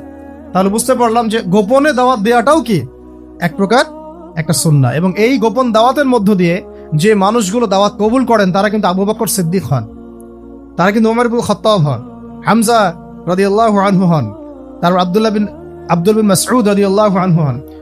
ওই সময় গোপন দাওয়াতে কারা ইসলাম কবুল করেছেন? এই মানুষগুলো। আবু বকর রাদিয়াল্লাহু আনহু, ওমর ইবনুল খাত্তাব, উসমান বিন আফফান, তালহা বিন উবাইদুল্লাহ, আব্দুর রহমান বিন আউফ, সাঈদ বিন আবি ওয়াক্কাস, আব্দুল্লাহ বিন মাসউদ, বেলাল বিন রাবাহ, এর যত সাহাবী আছে দেখছেন যারা বদরে, উহুদে, খন্দকে একদম সীসা ঢালা প্রাচীরের মতো নবী সাল্লাল্লাহু আলাইহি ওয়াসাল্লামের পাশে দাঁড়িয়েছিলেন, তারা কিন্তু ইসলাম কবুল করেছেন সেই গোপন দাওয়াতের সময়। তাই আমাদেরকে লৌকিকতা থেকে বের হয়ে আসতে হবে। আল্লাহর জমিনে দিন কায়েম করতে চাইলে কিছু কিছু ক্ষেত্রে অবশ্যই গোপনীয়তার দরকার আছে না নাই? আছে। সব যদি আমরা জানাই দেই তাহলে তো আমাদের গোপনীয়তা, প্রাইভেসি বলে কিছু থাকে না, আর তখন তো আমরা বিপদে পড়ি বেশি। তাই গোপন দাওয়াতের ব্যাপারটাতেও মাথায় একটু জোর দেওয়া, আল্লাহ পাক আমাদেরকে তৌফিক দান করেন। 5 নাম্বার হচ্ছে, কয়টা বললাম? 5 না 4? এটা 5 হয়ে গেছে। 6 নাম্বার হচ্ছে, দেখেন গোপনের দাওয়াত দেওয়ার পরে যখন ওমর, হামজা রাদিয়াল্লাহু আনহুমা তাদের মতো কিছু সাহাবী ইসলাম কবুল করলেন, তখন ইসলামের শক্তি বেড়ে গেল। মানে ওমর রাদিয়াল্লাহু আনহু মানে হচ্ছে তিনি একাই 100 জন কাফেরের বিপক্ষে যথেষ্ট। হামজা রাদিয়াল্লাহু আনহু মানে একাই তিনি 100 কাফেরের এগেইনস্টে যথেষ্ট। এবং তাদের শুধু শারীরিক শক্তি ছিল এমন না, তাদের অর্থনৈতিক শক্তিও ছিল এবং সামাজিক রাজনৈতিক শক্তিও ছিল। তারা যখন একটা কথা বলতেন পুরা কওম সেই কথা বিশ্বাস করতো, মানত। হেই বনু আদি, তোমরা এই কাজটা করো। বনু আদি চুপচাপ সেই কাজ করবে, কোনো কথা বলবে না। এই বনু আব্দুল মুত্তালিব, তোমরা এই কাজ করো, আমার ভাতিজাকে সাপোর্ট দাও। বনু আব্দুল মুত্তালিব সেইভাবে সাপোর্ট দিবে, নড়াচড়া করবেন। তার মানে বুঝতে পারলাম এইরকম শক্তিশালী কিছু মানুষ যখন আমাদের দাওয়াতের মধ্য দিয়ে আল্লাহর দ্বীনে দীক্ষিত হবে, তখন দাওয়াতটা হবে একদম উন্মুক্ত, প্রকাশ্য, বেগবান। এইরকম মানুষগুলো যখন সিরাতের আদলে নবী সাল্লাল্লাহু আলাইহি ওয়াসাল্লামের দাওয়াতে ইসলামে এসেছেন, তখন থেকে দাওয়াতটা একদম বেগবান হয়েছে, প্রকাশ্য রূপ লাভ করেছে। এখন আমাদের জন্য সুবিধা, এটা আল্লাহ পাকের রহমত যে বাংলার জমিনে প্রকাশ্য দাওয়াত বহু আগে থেকেই শুরু হয়ে গেছে। এটা বহু আগে থেকে, শত শত বছর থেকে আমরা প্রকাশ্য দাওয়াতের অবস্থাতে আছি। আমরা এখানে গোপন দাওয়াতের অবস্থায় নাই। তবে আমরা আমাদের কার্যক্রম কিছু কিছু ক্ষেত্রে কুফার, ফাসিক, জালেম, মোরতাদ, মুনাফিকদের থেকে নিজেদেরকে সেভ করার স্বার্থে, কূটনৈতিক স্বার্থে, দূরদর্শিতার স্বার্থে কিছু বিষয়কে গোপন রাখা উচিত, এটা বুঝিয়েছি আমি। কিন্তু আমাদের দাওয়াত কিন্তু গোপন রাখার সুযোগ নাই। আমরা এখন প্রকাশ্য দাওয়াত দিব ইনশাআল্লাহ। কারণ আলহামদুলিল্লাহ আল্লাহ পাকের রহমতে বহু ওমর, বহু হামজা আমাদের ইসলামে বাংলার জমিনে দীক্ষিত হয়েছে আলহামদুলিল্লাহ। আরো হবে ইনশাআল্লাহ, আরো হবে ইনশাআল্লাহ। কিন্তু সমস্যা অন্য জায়গায়। সমস্যাটা হচ্ছে বাংলাদেশের বেশিরভাগ মানুষ দিনকে আংশিকভাবে গ্রহণ করে। বাংলাদেশের বেশিরভাগ মানুষ দিনটাকে আংশিকভাবে গ্রহণ করে। কেউ ব্যক্তি জীবনে গ্রহণ করে কিন্তু অর্থনীতির মধ্যে গ্রহণ করতে চায় না। কেউ অর্থনীতির মধ্যে গ্রহণ করে, রাজনীতির মধ্যে গ্রহণ করতে চায় না। কেউ দেখা যায় নামাজ, রোজা, হজ, জাকাত সবই করে, আবার সুদও খায়, মদও খায়, ঘুষও খায়, দুর্নীতিও করে, আবার মানুষকে ক্রস ফায়ারও দেয়, গুমও করে, তাই না? মানে বাংলাদেশের মানুষের সমস্যাটা অন্য। এখানে কিন্তু ন্যারেটিভটা অন্য একটা বিষয়। এখানে কিন্তু বিষয়টা এমন না যে একবার লা ইলাহা ইল্লাল্লাহ মুহাম্মাদুর রাসূলুল্লাহ পড়েছে মানে সে একদম আবু বকর হয়ে গেছে। ব্যাপারটা কিন্তু এমন না। এখানে বহু মানুষ লা ইলাহা ইল্লাল্লাহ মুহাম্মাদুর রাসূলুল্লাহ পড়ার পরেও আব্দুল্লাহ বিন উবাইয়ের অনুসারী হয়ে বসে আছে। বুঝাতে পারছি কথা? তা আমাদের দেশের প্রেক্ষাপটটা আবার কিন্তু ভিন্ন। এটা কিন্তু সিরিয়া না, এটা কিন্তু আপনার প্যালেস্টাইন না, এটা কিন্তু আফগান না যে আপনি এখানে একজন কালিমা পড়া মুসলিমকে চোখ বন্ধ করে বলতে পারেন যে সে ব্যক্তি জান্নাতের সার্টিফিকেট প্রাপ্ত। নাউজুবিল্লাহ। চোখ বন্ধ করে বলতে পারেন সে প্রকৃত মানে বিশুদ্ধ আকীদার অনুসারী, বিশুদ্ধ মানহাজের অনুসারী। চোখ বন্ধ করে আপনি বলতে পারবেন না, যদিও সে ব্যক্তি লা ইলাহা ইল্লাল্লাহ পড়েছে। বাংলাদেশের সমস্যাটা ডিফারেন্ট, কারণ এখানে দর্শনগত, আদর্শগত কিছু প্রবলেম আছে। তার মধ্যে একটা প্রবলেম হচ্ছে সেকুলারিজম। বহু মুসলমান কালিমা পড়েও সেকুলার হয়ে বসে আছে। অনেকে মুসলিম নাম হয়ে সাতেম হয়ে বসে আছে। অনেকে মুসলিম নামধারী, তারা দেখা যায় সুদখোর হয়ে বসে আছে। অনেকে মুসলিম নামধারী তাগুত হয়ে বসে আছে। কে বসে আছে? তাগুত হয়ে বসে আছে। বহু মুসলিম নামধারী কখন যে মুরতাদ হয়ে গেছে নিজেই জানেন, কখন যে মুরতাদ হয়ে গেছে সে নিজেই জানে না। তো বাংলাদেশের এই ন্যারেটিভের সমস্যাটা কিন্তু অন্যরকম। এখানে আপনি কালিমা পড়া কোনো মুসলমানকে চোখ বন্ধ করে বলতে পারতেছেন না যে একেবারে পাক্কা মুসলমান। তাই এখানে আমাদের দাওয়াতটাকে আবার অন্যভাবে পেশ করতে হবে, যে এখানে লা ইলাহা ইল্লাল্লাহ মুহাম্মাদুর রাসূলুল্লাহ এর পরিপূর্ণ এবং বিশুদ্ধ দাওয়াতটাকে আরো বেশি বেগবান করতে হবে। এরপরে সমাজ আলাদা হয়ে যাবে কাফেরদের শিবিরে, মুনাফিকদের শিবিরে, মুসলিমদের শিবিরে। তখন আপনি যে তাওহীদপন্থী খাঁটি মানুষদেরকে পাবেন, এরাই ইনশাআল্লাহ সেই ব্যক্তি যাদের দ্বারা আল্লাহ পাক আল্লাহর জমিনে দিন কায়েম করাবেন ইনশাআল্লাহ। বুঝতে পারছি কথা কি? এখানে কিন্তু একটু ডিফারেন্ট একটা ইস্যু আছে। এটা অনেকে আমরা বুঝি না। আমরা মনে করি যে ওই ভাই তো নামাজ পড়ে, সমস্যা কোথায়? ওই ভাই তো দেখি আমার সাথে মিছিল করলো, সমস্যা কোথায়? সমস্যা অন্য জায়গায়। সমস্যা হচ্ছে আকীদাগত সমস্যা, মানহাজগত সমস্যা এবং দিন কায়েমের পথ পদ্ধতি নিয়ে সমস্যা। সমস্যা হচ্ছে ইসলামকে পূর্ণাঙ্গ হিসেবে সে গ্রহণ করছে নাকি আংশিক হিসেবে গ্রহণ করে, এটা নিয়ে সমস্যা। সমস্যা হচ্ছে সে কি মুসলিম হয়েও সেকুলার, মুসলিম হয়েও ডেমোক্রেটিক, মুসলিম হয়ে কি কমিউনিস্ট, মুসলিম হয়ে কি ন্যাশনালিস্ট, এইগুলো নিয়ে সমস্যা। তা আমাদেরকে একদম পাক্কা মুসলমান হইতে হবে। মানে আমাদের সামনে আছে আল কোরআন, আমাদের সামনে আছে নবীর সুন্নাহ, আমাদের সামনে আছে রাসূলুল্লাহ সাল্লাল্লাহু আলাইহি ওয়াসাল্লামের সিরাত এবং সাহাবীদের উসওয়া এবং মানহাজ। এর বাইরে আমরা কিছু নিচ্ছি না ইনশাআল্লাহ। এর সাথে যা মিলবে তা নিব, যা মিলবে না তা নিব না, খালাস। এর সাথে যা মিলবে তা নিব, যা মিলবে না নিব তো নাই, ছুঁড়ে ডাস্টবিনে ফেলে দিব। এই হলো একটা সমস্যা। তো আমাদেরকে এভাবে দাওয়াতটাকে বেগবান করতে হবে। প্রকৃত ইসলামের পূর্ণাঙ্গ দাওয়াত, দুটো শব্দ শুনে যান, প্রকৃত ইসলামের পূর্ণাঙ্গ দাওয়াত, এইটাকে বেগবান করতে হবে। আল্লাহ পাক তৌফিক দান করেন।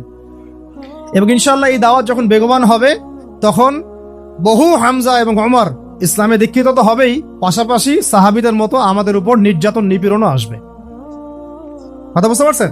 এটাও সিরাত থেকে শিখলাম যে সাহাবায়ে কেরাম যখন প্রকাশ্যে দাওয়াত দেওয়া শুরু করেছেন তখন তো ইসলাম নিয়ে এত মতভেদ নাই, আছে? তখন তো ইসলাম নিয়ে, ইসলাম বলতে কেউ মুরজি আকীদা বুঝতেছে না, খারিজি আকীদা বুঝতেছে না, শিয়াইজম বুঝতেছে না, ওখানে তো মুতাজিলা ফিরকা নাই, ওখানে তো কাদিয়ানির ফিতনা নাই, ওখানে তো ইসলামী মুসলিমের ফিতনা নাই, ওখানে তো গণতন্ত্র নাই, ওখানে তো ডেমোক্রেসি, আপনার সেকুলারিজম নাই, কমিউনিজম নাই, জাতীয়তাবাদ নাই, আছে এগুলা? মক্কায় কি এগুলো ছিল? মক্কায় আবু জেহেলদের আইয়ামে জাহিলিয়াত ছিল, আবু জেহেলদের জাহালাত ছিল, কিন্তু এই যুগের আবু জেহেলদের জাহালাত মক্কায় ছিল না। বুঝাতে পারিনি কথা? মক্কায় অরিজিনাল আবু জেহেলদের জাহালাত ছিল, কিন্তু বর্তমান সময়কার আধুনিক আবু জেহেলদের জাহালাত মক্কায় ছিল না। এই জন্য এগুলো আমাদেরকে ফেস করতে হচ্ছে। এগুলো কাদেরকে ফেস করতে হচ্ছে? আমাদেরকে ফেস করতে হচ্ছে। এটাই হচ্ছে আমাদের পরীক্ষা। সবাইকে আল্লাহ পাক পরীক্ষা নেবেন, যার যার সময় সেভাবে পরীক্ষা নেবেন। আল্লাহ পাক আমাদেরকে যেন পরীক্ষায় পাশ করার তৌফিক দান করেন। এই দাওয়াতটা যখন বেগবান হয়েছে তখন কিন্তু ওই জগৎবা সাহেব আবু জেহেল আবু লাহাব একদম সাহাবীদের উপর নির্মম নির্যাতন শুরু করেছে। প্রথমেই কি সাহাবীরা অস্ত্র হাতে নিয়েছিলেন? উত্তর হচ্ছে না। প্রথমে সাহাবায়ে কেরাম মুখ দিয়ে প্রতিবাদ করেছেন, কখনো কখনো কথা দিয়ে প্রতিবাদ করেছেন, কখনো কখনো মানে গোত্রীয় সাপোর্ট দিয়ে প্রতিবাদ করেছেন, কখনো কখনো আপনার ধৈর্য ধরেছেন, মার খেয়েছেন, গালি খেয়েছেন, কখনো বা প্রয়োজনে হিজরতও করেছেন। কি করেছেন? প্রয়োজনে হিজরতও করেছেন। আবিসিনিয়াতে হিজরত হয়েছে, কখনো মদিনায় হিজরত হয়েছে, এমনকি আমাদের নবীজি নিজেও তায়েফে গিয়েছেন হিজরতের উদ্দেশ্যে। আবার তায়েফবাসী যখন সাহায্য করে নাই, নবী সাল্লাল্লাহু আলাইহি ওয়াসাল্লাম পরের বছর এসে কোথায় গিয়েছেন? মদিনায় হিজরত করেছেন। কেন মদিনায় হিজরত করেছেন? কারণ মদিনায় আল্লাহ রাব্বুল আলামিন তরুণ কিছু সাহাবীকে তৈরি করে দিয়েছিলেন, আলহামদুলিল্লাহ, আনসার এবং মুহাজিরদের মধ্য থেকে। তখন যখন মদিনায় হিজরতের পরিবেশ সৃষ্টি হয়েছে তখনই সাহাবীদেরকে নিয়ে নবী সাল্লাল্লাহু আলাইহি ওয়াসাল্লাম মদিনায় হিজরত করেছেন। তো দিনের ইকামতের ক্ষেত্রে যদি হিজরতের প্রশ্ন আসে সেইটাও আমাদের মাথায় রাখতে হবে, সেটা মাথায় রাখতে হবে। যদি দেখা যায় বাংলার জমিনে কাজ করতে করতে করতে করতে কিচ্ছুই করতে পারতেছেন না, আপনার ঘুরে ফিরে সেই রাম আর সেই বাম, সেই প্রগতিশীল, সেই সুশীল, সেই এক বোতলের মদ আরেক বোতলে, আরেক বোতলের মদ আরেক বোতলে, সেই ঘুরে ফিরে তাগুত, সেই কাফের, সেই মোরতাদ, তখন কি করবেন? তখন আপনি কি করবেন? তো তখন দেখলেন যে আচ্ছা, এর চাইতে না হয় ওই জায়গাটা অনেক বেশি সেফ অ্যান্ড সাউন্ড এবং সিকিউর, যেখানে আমি পূর্ণাঙ্গ স্বাধীনভাবে দিন পালন করতে পারবো, তো ওইটা বেটার চয়েস। ওইটা হবে কি একটা বেটার চয়েস। কিন্তু আমরা যেটা বলি যে আমরা ততক্ষণ পর্যন্ত লড়বো যতক্ষণ পর্যন্ত না এই জমিনে দিন কায়েম করছি। কারণ অন্য জায়গায় যে ভাইরা আছেন সেই ভাইরা তাদের মতো করে কাজ করেছেন, করে যাচ্ছেন। তাদের কিন্তু আমাদেরকে প্রয়োজন নাই, তাদের কিন্তু আমাদেরকে প্রয়োজন আসলে নাই। তারা কিন্তু তাদের জায়গায় ঠিকই কাজ করছেন। আমাদের নিজেদেরই প্রয়োজন নিজেদেরকে। আমরাই এখন ঐক্যবদ্ধ হতে পারি নাই, এক প্ল্যাটফর্মে আসতে পারি নাই, সত্য মিথ্যা স্পষ্টই করতে পারি নাই। আমরা এখন পর্যন্ত হক বাতিলের সাথে এই লড়াইয়ে আমরা এখনো সামনের কাতারে আসতেই পারি নাই। নিজের অবস্থান স্পষ্ট করতে পারি নাই, নিজের আকীদা স্পষ্ট করতে পারি নাই, আমাদের মানহাজ স্পষ্ট করতে পারি নাই, দিন কায়েমের রূপরেখা স্পষ্ট করতে পারি নাই। আমরা কি চাই সেটাই জনগণকে বুঝাতে পারি নাই কেউ। তো যারা কাজ করা তারা তো করছে। একজন ভাই যদি শহীদ হন তিনি তো সবচেয়ে বড় সফল, তিনি চলে গেছেন জান্নাত ইনশাআল্লাহ। কথা হচ্ছে আমি আমার অঞ্চলে কি করছি, কথা হচ্ছে কি আমি বা আমরা আমাদের অঞ্চলে দিন কায়েমের জন্য কি করছি, আমাদের কর্মসূচি কি, আমাদের পদক্ষেপ কি, আসলে কি করছি আমরা, নাকি সব ভার্চুয়ালি করছি, হাওয়ায় হাওয়ায় করছি, আসলে বাস্তবে তেমন কোনো ইম্প্যাক্ট নাই, আসলে বিষয়টা কোনটা, এইগুলো নিয়ে আমাদেরকে ভাবতে হবে। আল্লাহ পাক আমাদের সবাইকে সিরাতের আলোকে আমাদের জমিনে কাজ করার তৌফিক দান করুন। এরপরও তো বললাম সাহাবীরা হিজরত করেছেন, যদি দেখেন যে কোনোভাবেই কোনো কিছু হচ্ছে না, তো আপনার কাছে অনেক অপশন আছে, যদি সেই সুযোগ থাকে। এখন তো জাতীয়তাবাদের বেড়া জালে এমনভাবে বিশ্বকে মানে অক্টোপাসের মতো চেপে ধরা হয়েছে যে আপনি চাইলে একটা মুসলিম কান্ট্রিতে যেতেও পারবেন না। পারবেন? কত প্রসেসিং, তখন তো উল্টা নিজের কাঁধে বিপদ ডেকে নিয়ে আসবেন আপনি, নিজের নিজের উপকার করতে গিয়ে মানুষেরই ক্ষতি করে ফেলবেন আপনি, এমনও হইতে পারে, আল্লাহ না করুন। কথা হচ্ছে আমরা সিচুয়েশন বুঝে, অবস্থা বুঝে পদক্ষেপ নিব ইনশাআল্লাহ। তবে এই দাওয়ার ব্যাপারটা কখনোই থেমে থাকবে না, দাওয়ার ব্যাপারটা কখনো থেমে থাকবে না, যা হোক হয়ে যাক দাওয়াত চলতে থাকবে ইনশাআল্লাহ। এবং দাওয়াত যদি পূর্ণাঙ্গ হয় এবং পরিপূর্ণ হয় তাহলে কি আসবে, সাহাবায়ে কেরামদের মতো বাধা বিপত্তি আমাদের উপরে আসতে পারে। যদি এসে যায় সেক্ষেত্রে আমাদেরকে সবর করতে হবে, কখনো কখনো হিকমা অবলম্বন করতে হবে, কিন্তু মাঠে টিকে থাকতে হবে, মাঠে টিকে থাকতে হবে। আল্লাহ পাক আমাদেরকে টিকে থাকতে তৌফিক দান করুন। এরপরে খেয়াল করে দেখেন সিরাতের আলোকে সাহাবায়ে কেরাম এক পর্যায়ে চলে গেলেন কোথায়? মদিনায়। কোথায়? তার মানে কোনো অবস্থাতেই যখন মক্কায় টিকতে পারলেন না তারা, বাধ্য হয়ে তারা কোথায় চলে গেলেন? কার নির্দেশে? আল্লাহর নির্দেশে। কি কেন গেলেন? কারণ মদিনায় কিছু তরুণ সাহাবী আওস ও খাজরাজ গোত্রে তারা ইসলাম কবুল করেছেন। সুবহানাল্লাহ। প্রথম দফায় 6 জন, তারপর 12 জন, তারপর 75 জন। কতজন? এবং এই 75 জন কিন্তু ভাই যেমন তেমন মানুষ ছিলেন না। এই 75 জন ছিলেন তৎকালীন সময়ে ওই অঞ্চলের, অর্থাৎ ওই মদিনার ইয়াসরিবের, মদিনার নাম কি ছিল? ইয়াসরিবের সবচেয়ে প্রভাবশালী পরিবারগুলোর মধ্যে অন্যতম। সাদ বিন মুয়াজ রাদিয়াল্লাহু আনহুর এক কথায় অনেক কিছু হতো। তারা কিন্তু যেমন তেমন ব্যক্তি ছিলেন না, XYZ ছিলেন না, তারা ছিলেন প্রভাবশালী ব্যক্তিত্ব। প্রভাবশালী ব্যক্তিত্ব। ধরেন মালয়েশিয়া একটা গভর্নমেন্ট আছে, ধরেন মালয়েশিয়ার গভর্নমেন্টের কি প্রভাব নাই? তিনি যদি বলেন যে আমরা বাংলাদেশ থেকে 100 জন দায়ীকে এখানে সিকিউরিটি একটা জায়গা দিব, পারেন কি না? তিনি কি পারেন কি না? তো এই কথাটা কি আমি বলতে পারবো? কারণ আমার সেই যোগ্যতা, সেই ক্ষমতা নাই। সাদ বিন মুয়াজ রাদিয়াল্লাহু আনহু ছিলেন ওই রকম একজন মানুষ যিনি এভাবে বলতে পারতেন, ইয়া রাসূলুল্লাহ আপনি আপনার সাহাবীদেরকে নিয়ে আমাদের অঞ্চলে চলে আসেন, কি হয় আমরা দেখবো ইনশাআল্লাহ। এইভাবে কি আপনাকে বলার মতো মানুষ কি আছে কিনা ডানে বামে? আপনার নিজের ঘরের মধ্যেই তো নাই, নিজের ঘরেই তো নাই। কয়জন আপনাকে এভাবে মানে অভয় দিবে যে হ্যাঁ ইসলামের প্রকৃত বাণী প্রচার করো, আমি তোমার সাথে আছি? কার কলিজা আছে? কতজনের কলিজা আছে? কথা হচ্ছে এই, সাদ বিন মুয়াজ রাদিয়াল্লাহু আনহুর সাথে আরেকজন সাহাবী আছেন, উনিও সাদ রাদিয়াল্লাহু আনহু। তো ওই সাদ রাদিয়াল্লাহু আনহু ছিলেন আরেকটা গোত্রের সর্দার। তো এরকম বহু বরেণ্য সাহাবী, মুসআব বিন উমাইর রাদিয়াল্লাহু আনহু যখন হিজরত করে গিয়েছেন তখন এই সাহাবীরা তাকে প্রোটেকশন দিয়েছেন, নিরাপত্তা দিয়েছেন, এবং তিনি নির্দ্বিধায় মদিনায় দাওয়াতের কাজ করতে পেরেছেন। তখনই কিন্তু 75টা ফ্যামিলি ইসলাম কবুল করেছে। সুবহানাল্লাহ। এইরকম অনেক সাহাবী আনসারদের মধ্যে, মুহাজিরদের মধ্যে। কথা হচ্ছে যে হিজরত করতে পারলাম কখন? যখন আমরা দেখলাম একটা অঞ্চলের মাশাআল্লাহ বরেণ্য মানুষগণ, যাদেরকে ওই সমাজে মান্য করা হয়, তারা ইসলাম কবুল করেছেন। এই মুনাফিক মার্কা ইসলাম না, প্রকৃত ইসলাম। এবং তারা এমনভাবে দিন কবুল করেছেন, তারা আল্লাহ রাসূলের হাতে বায়াত করেছেন যে আপনি আপনার সাহাবীদেরকে এখানে চলে আসেন, আমরা আপনাকে এবং আপনার সাহাবীদেরকে সেইভাবে নিরাপত্তা দিব যেইভাবে আমরা আমাদের সন্তান, আমাদের স্ত্রীদেরকে নিরাপত্তা দিই।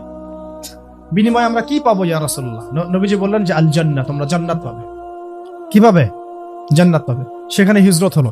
হিজরত হওয়া মানে হচ্ছে মদিনায়, দেখেন অনেক কথা বলে, মদিনায় কিন্তু মুসলিমরা সত্যিকার অর্থে সংখ্যাগরিষ্ঠ ছিল না কখনো। অনেকে মনে করেন যে মদিনায় মনে হয় আমরা সংখ্যাগরিষ্ঠ ছিলাম, কথাটা কিন্তু পরিপূর্ণ সঠিক নয়। মদিনায় ইহুদিদের 3টা বড় বড় গোত্র থাকতো। একটা বনু কোরাইজা, অনেক সংখ্যায় তারা। বনু কাইনুকা, এরাও অনেক সংখ্যায়। বনু নাজির, এরাও সংখ্যায় অনেক। বাংলাদেশে কি 3টা ইহুদি গোত্র আছে এখনো? আছে কি? নাই।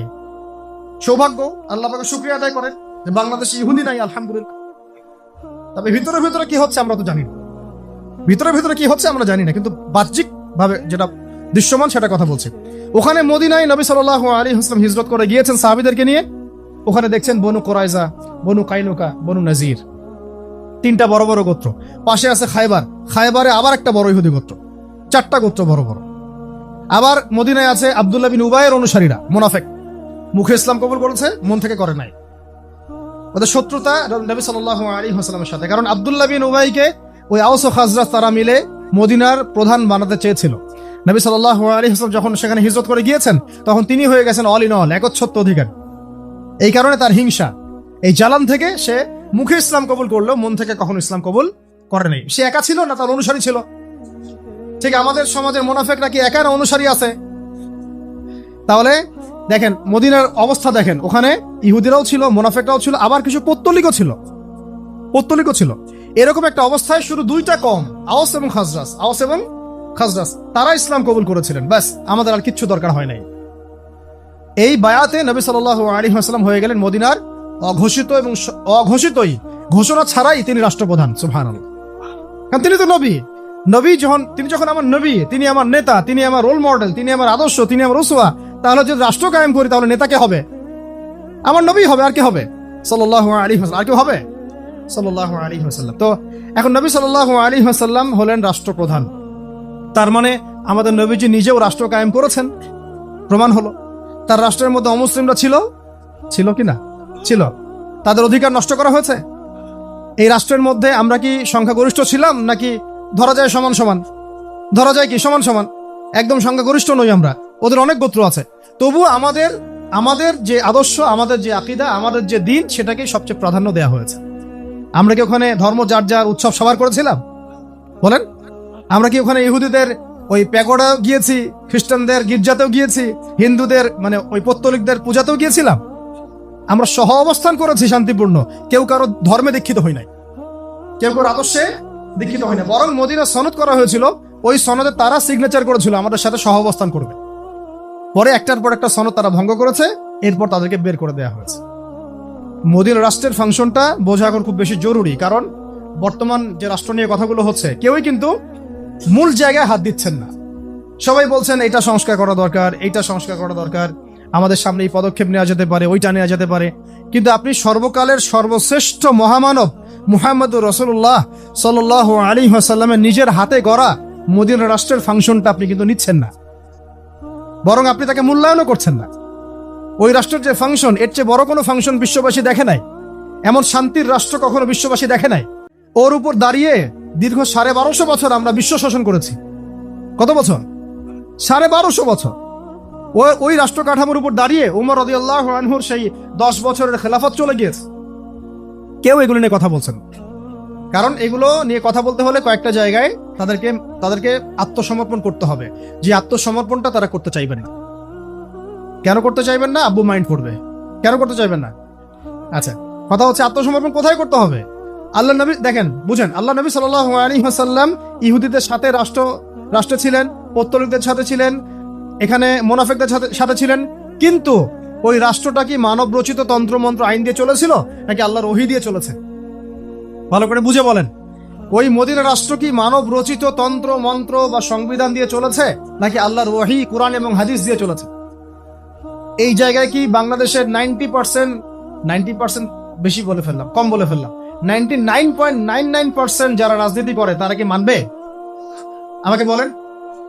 যত সেকুলার আছে, ডেমোক্রেটিক আছে, এই যে সমাজতন্ত্রের মানুষ আছেন, তারপর রাম বাম সুশীল প্রগতিশীল আছেন, এবং আমাদের এই যে ধর্মনিরপেক্ষ মানুষগুলো আছেন, পাশাপাশি জাতীয়তাবাদী মানুষগুলো আছেন, আপনারা কি একটা বিষয় মানবেন যে বাংলাদেশটা আল্লাহর কালাম কোরআন এবং তার নবীর সুন্নাহ দিয়ে চলুক? দেখি কার বুকে সাহস আছে। কে বলেন যে হ্যাঁ আমি মানবো? আপনাদের কথা বলছি না, যারা এগুলো ডিল করেন তাদের কথা বলছি। মানবে কারা? এই দাড়ি টুপি বলা কিছু মানুষ। কারা মানবে? এই দাড়ি টুপি বলা, পাগড়ি জুব্বা পরা কিছু মানুষ, যাদেরকে তারা বলে মৌলবাদী। কি বলে? যাদেরকে তারা বলে এরা হচ্ছে ধর্মান্ধ, এরা হচ্ছে তৌহিদি জনতা। এটা আবার নতুন গালি দিচ্ছে আর কি, তাই না? আপনারা বলবেন তাওহীদি জনতা, এটা আমাদের ফখরের পরিচয়, এটা আমাদের গর্বের পরিচয়। তোমরা যদি তৌহীদি জনতা হতে না পারো, তাহলে কাফেরদের জনতা হবে। আর তৌহীদি জনতা হতে না পারলে দিন শেষে তোমাকে কাফের জনতাই হতে হবে, অথবা মুনাফিকদের জনতা হবে। এর বেশি কিছু হতে পারে। কথা হচ্ছে একটা সহজ সরল কথা বলি। এত কিছু, দেশের শিক্ষা, দেশের অর্থনীতি, দেশের রাজনীতি, দেশের আপনার সংস্কৃতি ইত্যাদি ইত্যাদি, দেশের সংবিধান, সংস্কার, নির্বাচন, একটা বিষয় কি আপনারা মানবেন? কেউ যারা এগুলো করছে তারা কি একটা বিষয় মানবে? যে আসেন, বাংলাদেশে যেহেতু 90% মুসলিমের দেশ, এই দেশটাকে আমরা আল্লাহর কোরআন দিয়ে শাসন করি, নবীর হাদিস দিয়ে শাসন করি, ইসলামের বিধানগুলো দিয়ে শাসন করি, তারা কি মানবে? প্রশ্ন হচ্ছে কেন মানবে না? উত্তর হচ্ছে, এটা তো একটা উত্তর আছে, তাদের উপরে যারা থাকে তারা মাইন্ড করবে, তাদের আবার তাকত থাকবে না, ক্ষমতা থাকবে না, তারা এসে সেখানে এটাকে মৌলবাদী রাষ্ট্র বলতে পারে ইত্যাদি, তাই না? তো কথা হচ্ছে তারা নিজেরা কেন মানবেন? তারা তো মুসলিম। ব্যক্তি জীবনে তারা যেহেতু নিজেরাই ধর্ম পালন করে না, তাই রাষ্ট্র পর্যায়ে ধর্ম পালনের প্রশ্নই ওঠে না। এটা মূল কথা আর কি। তারা কিন্তু ব্যক্তি জীবনে ধর্ম পরিপূর্ণরূপে পালন করেন না, তাই রাষ্ট্র ব্যবস্থায় ধর্ম প্রতিষ্ঠা তো কোনো প্রশ্নই ওঠে না। অথচ আমাদের চোখের সামনে এই 12-13টা মুসলিম রাষ্ট্রের নাকের ডগায় বসে রাষ্ট্র দেখিয়ে দিল কিভাবে রাষ্ট্র তৈরি করতে হয়। ওরা ওদের রাষ্ট্র ইহুদি ধর্ম অনুযায়ী সাজায়, তাওরাত অনুযায়ী চালায়। তার ওই জায়গাটাকে মনে করে হোলি ল্যান্ড। কথা বুঝতে পারছেন? মিশরের নীলনদ থেকে শুরু করে ইরাকের ইউফ্রেটিস পর্যন্ত এই পুরো জায়গাটাকে তারা মনে করে হোলি ল্যান্ড। কি মনে করে? হোলি ল্যান্ড। এবং তারা মনে করে তাওরাতে নাকি তাদেরকে প্রতিশ্রুতি দেওয়া হয়েছে এই জায়গাটা শুধু তাদেরই। আর এই জায়গায় যেহেতু মুসলমানরা আছে, এরা এখানে উদ্বাস্তু, এরা এখানে জবরদখল করেছে, এদেরকে বের করে দিলে নেকি হবে ওদের। না, এই কারণেই বাচ্চাকে মারতে ওদের হাত কাঁপে না। আমি কি বুঝাতে পারছি কথা? বুঝতে পারিনি মনে হয়। এই কারণে আপনি ওদেরকে এত আগ্রাসী দেখেন, এত ভায়োলেন্ট দেখেন। এভাবে তারা হাসপাতাল মারে। কেন মারে? ওরা নেকির আশায় করে কাজ। ওদের কাছে মনে হয় যেগুলো করলে ওদের মাসিহকে ওরা মনে করে ওদের মাসিহ খুব খুশি হবে, সন্তুষ্ট হবে এগুলো করলে। আমাদের প্রতিবেশী দেশ যদি ওই আবার বলতে পারে আমরা অখণ্ড ভারতের সেই ইয়াতে ফিরে যেতে চাই, তাহলে আমরা কেন বলতে পারবো না যে আমরাও বাংলার জমিনে এক টুকরা মদিনা রাষ্ট্র চাই? আমরা তো বেশি কিছু বলি নাই, আমরা বলছি আমরাও বাংলার জমিনে একটা ছোট্ট কি চাই, মদিনা রাষ্ট্র চাই। ঠিক মদিনা রাষ্ট্র যেভাবে চলেছে আমাদের রাষ্ট্রটা সেভাবে চলুক। কোনো সমস্যা? আমাদের সমস্যা নেই। সমস্যা কাদের?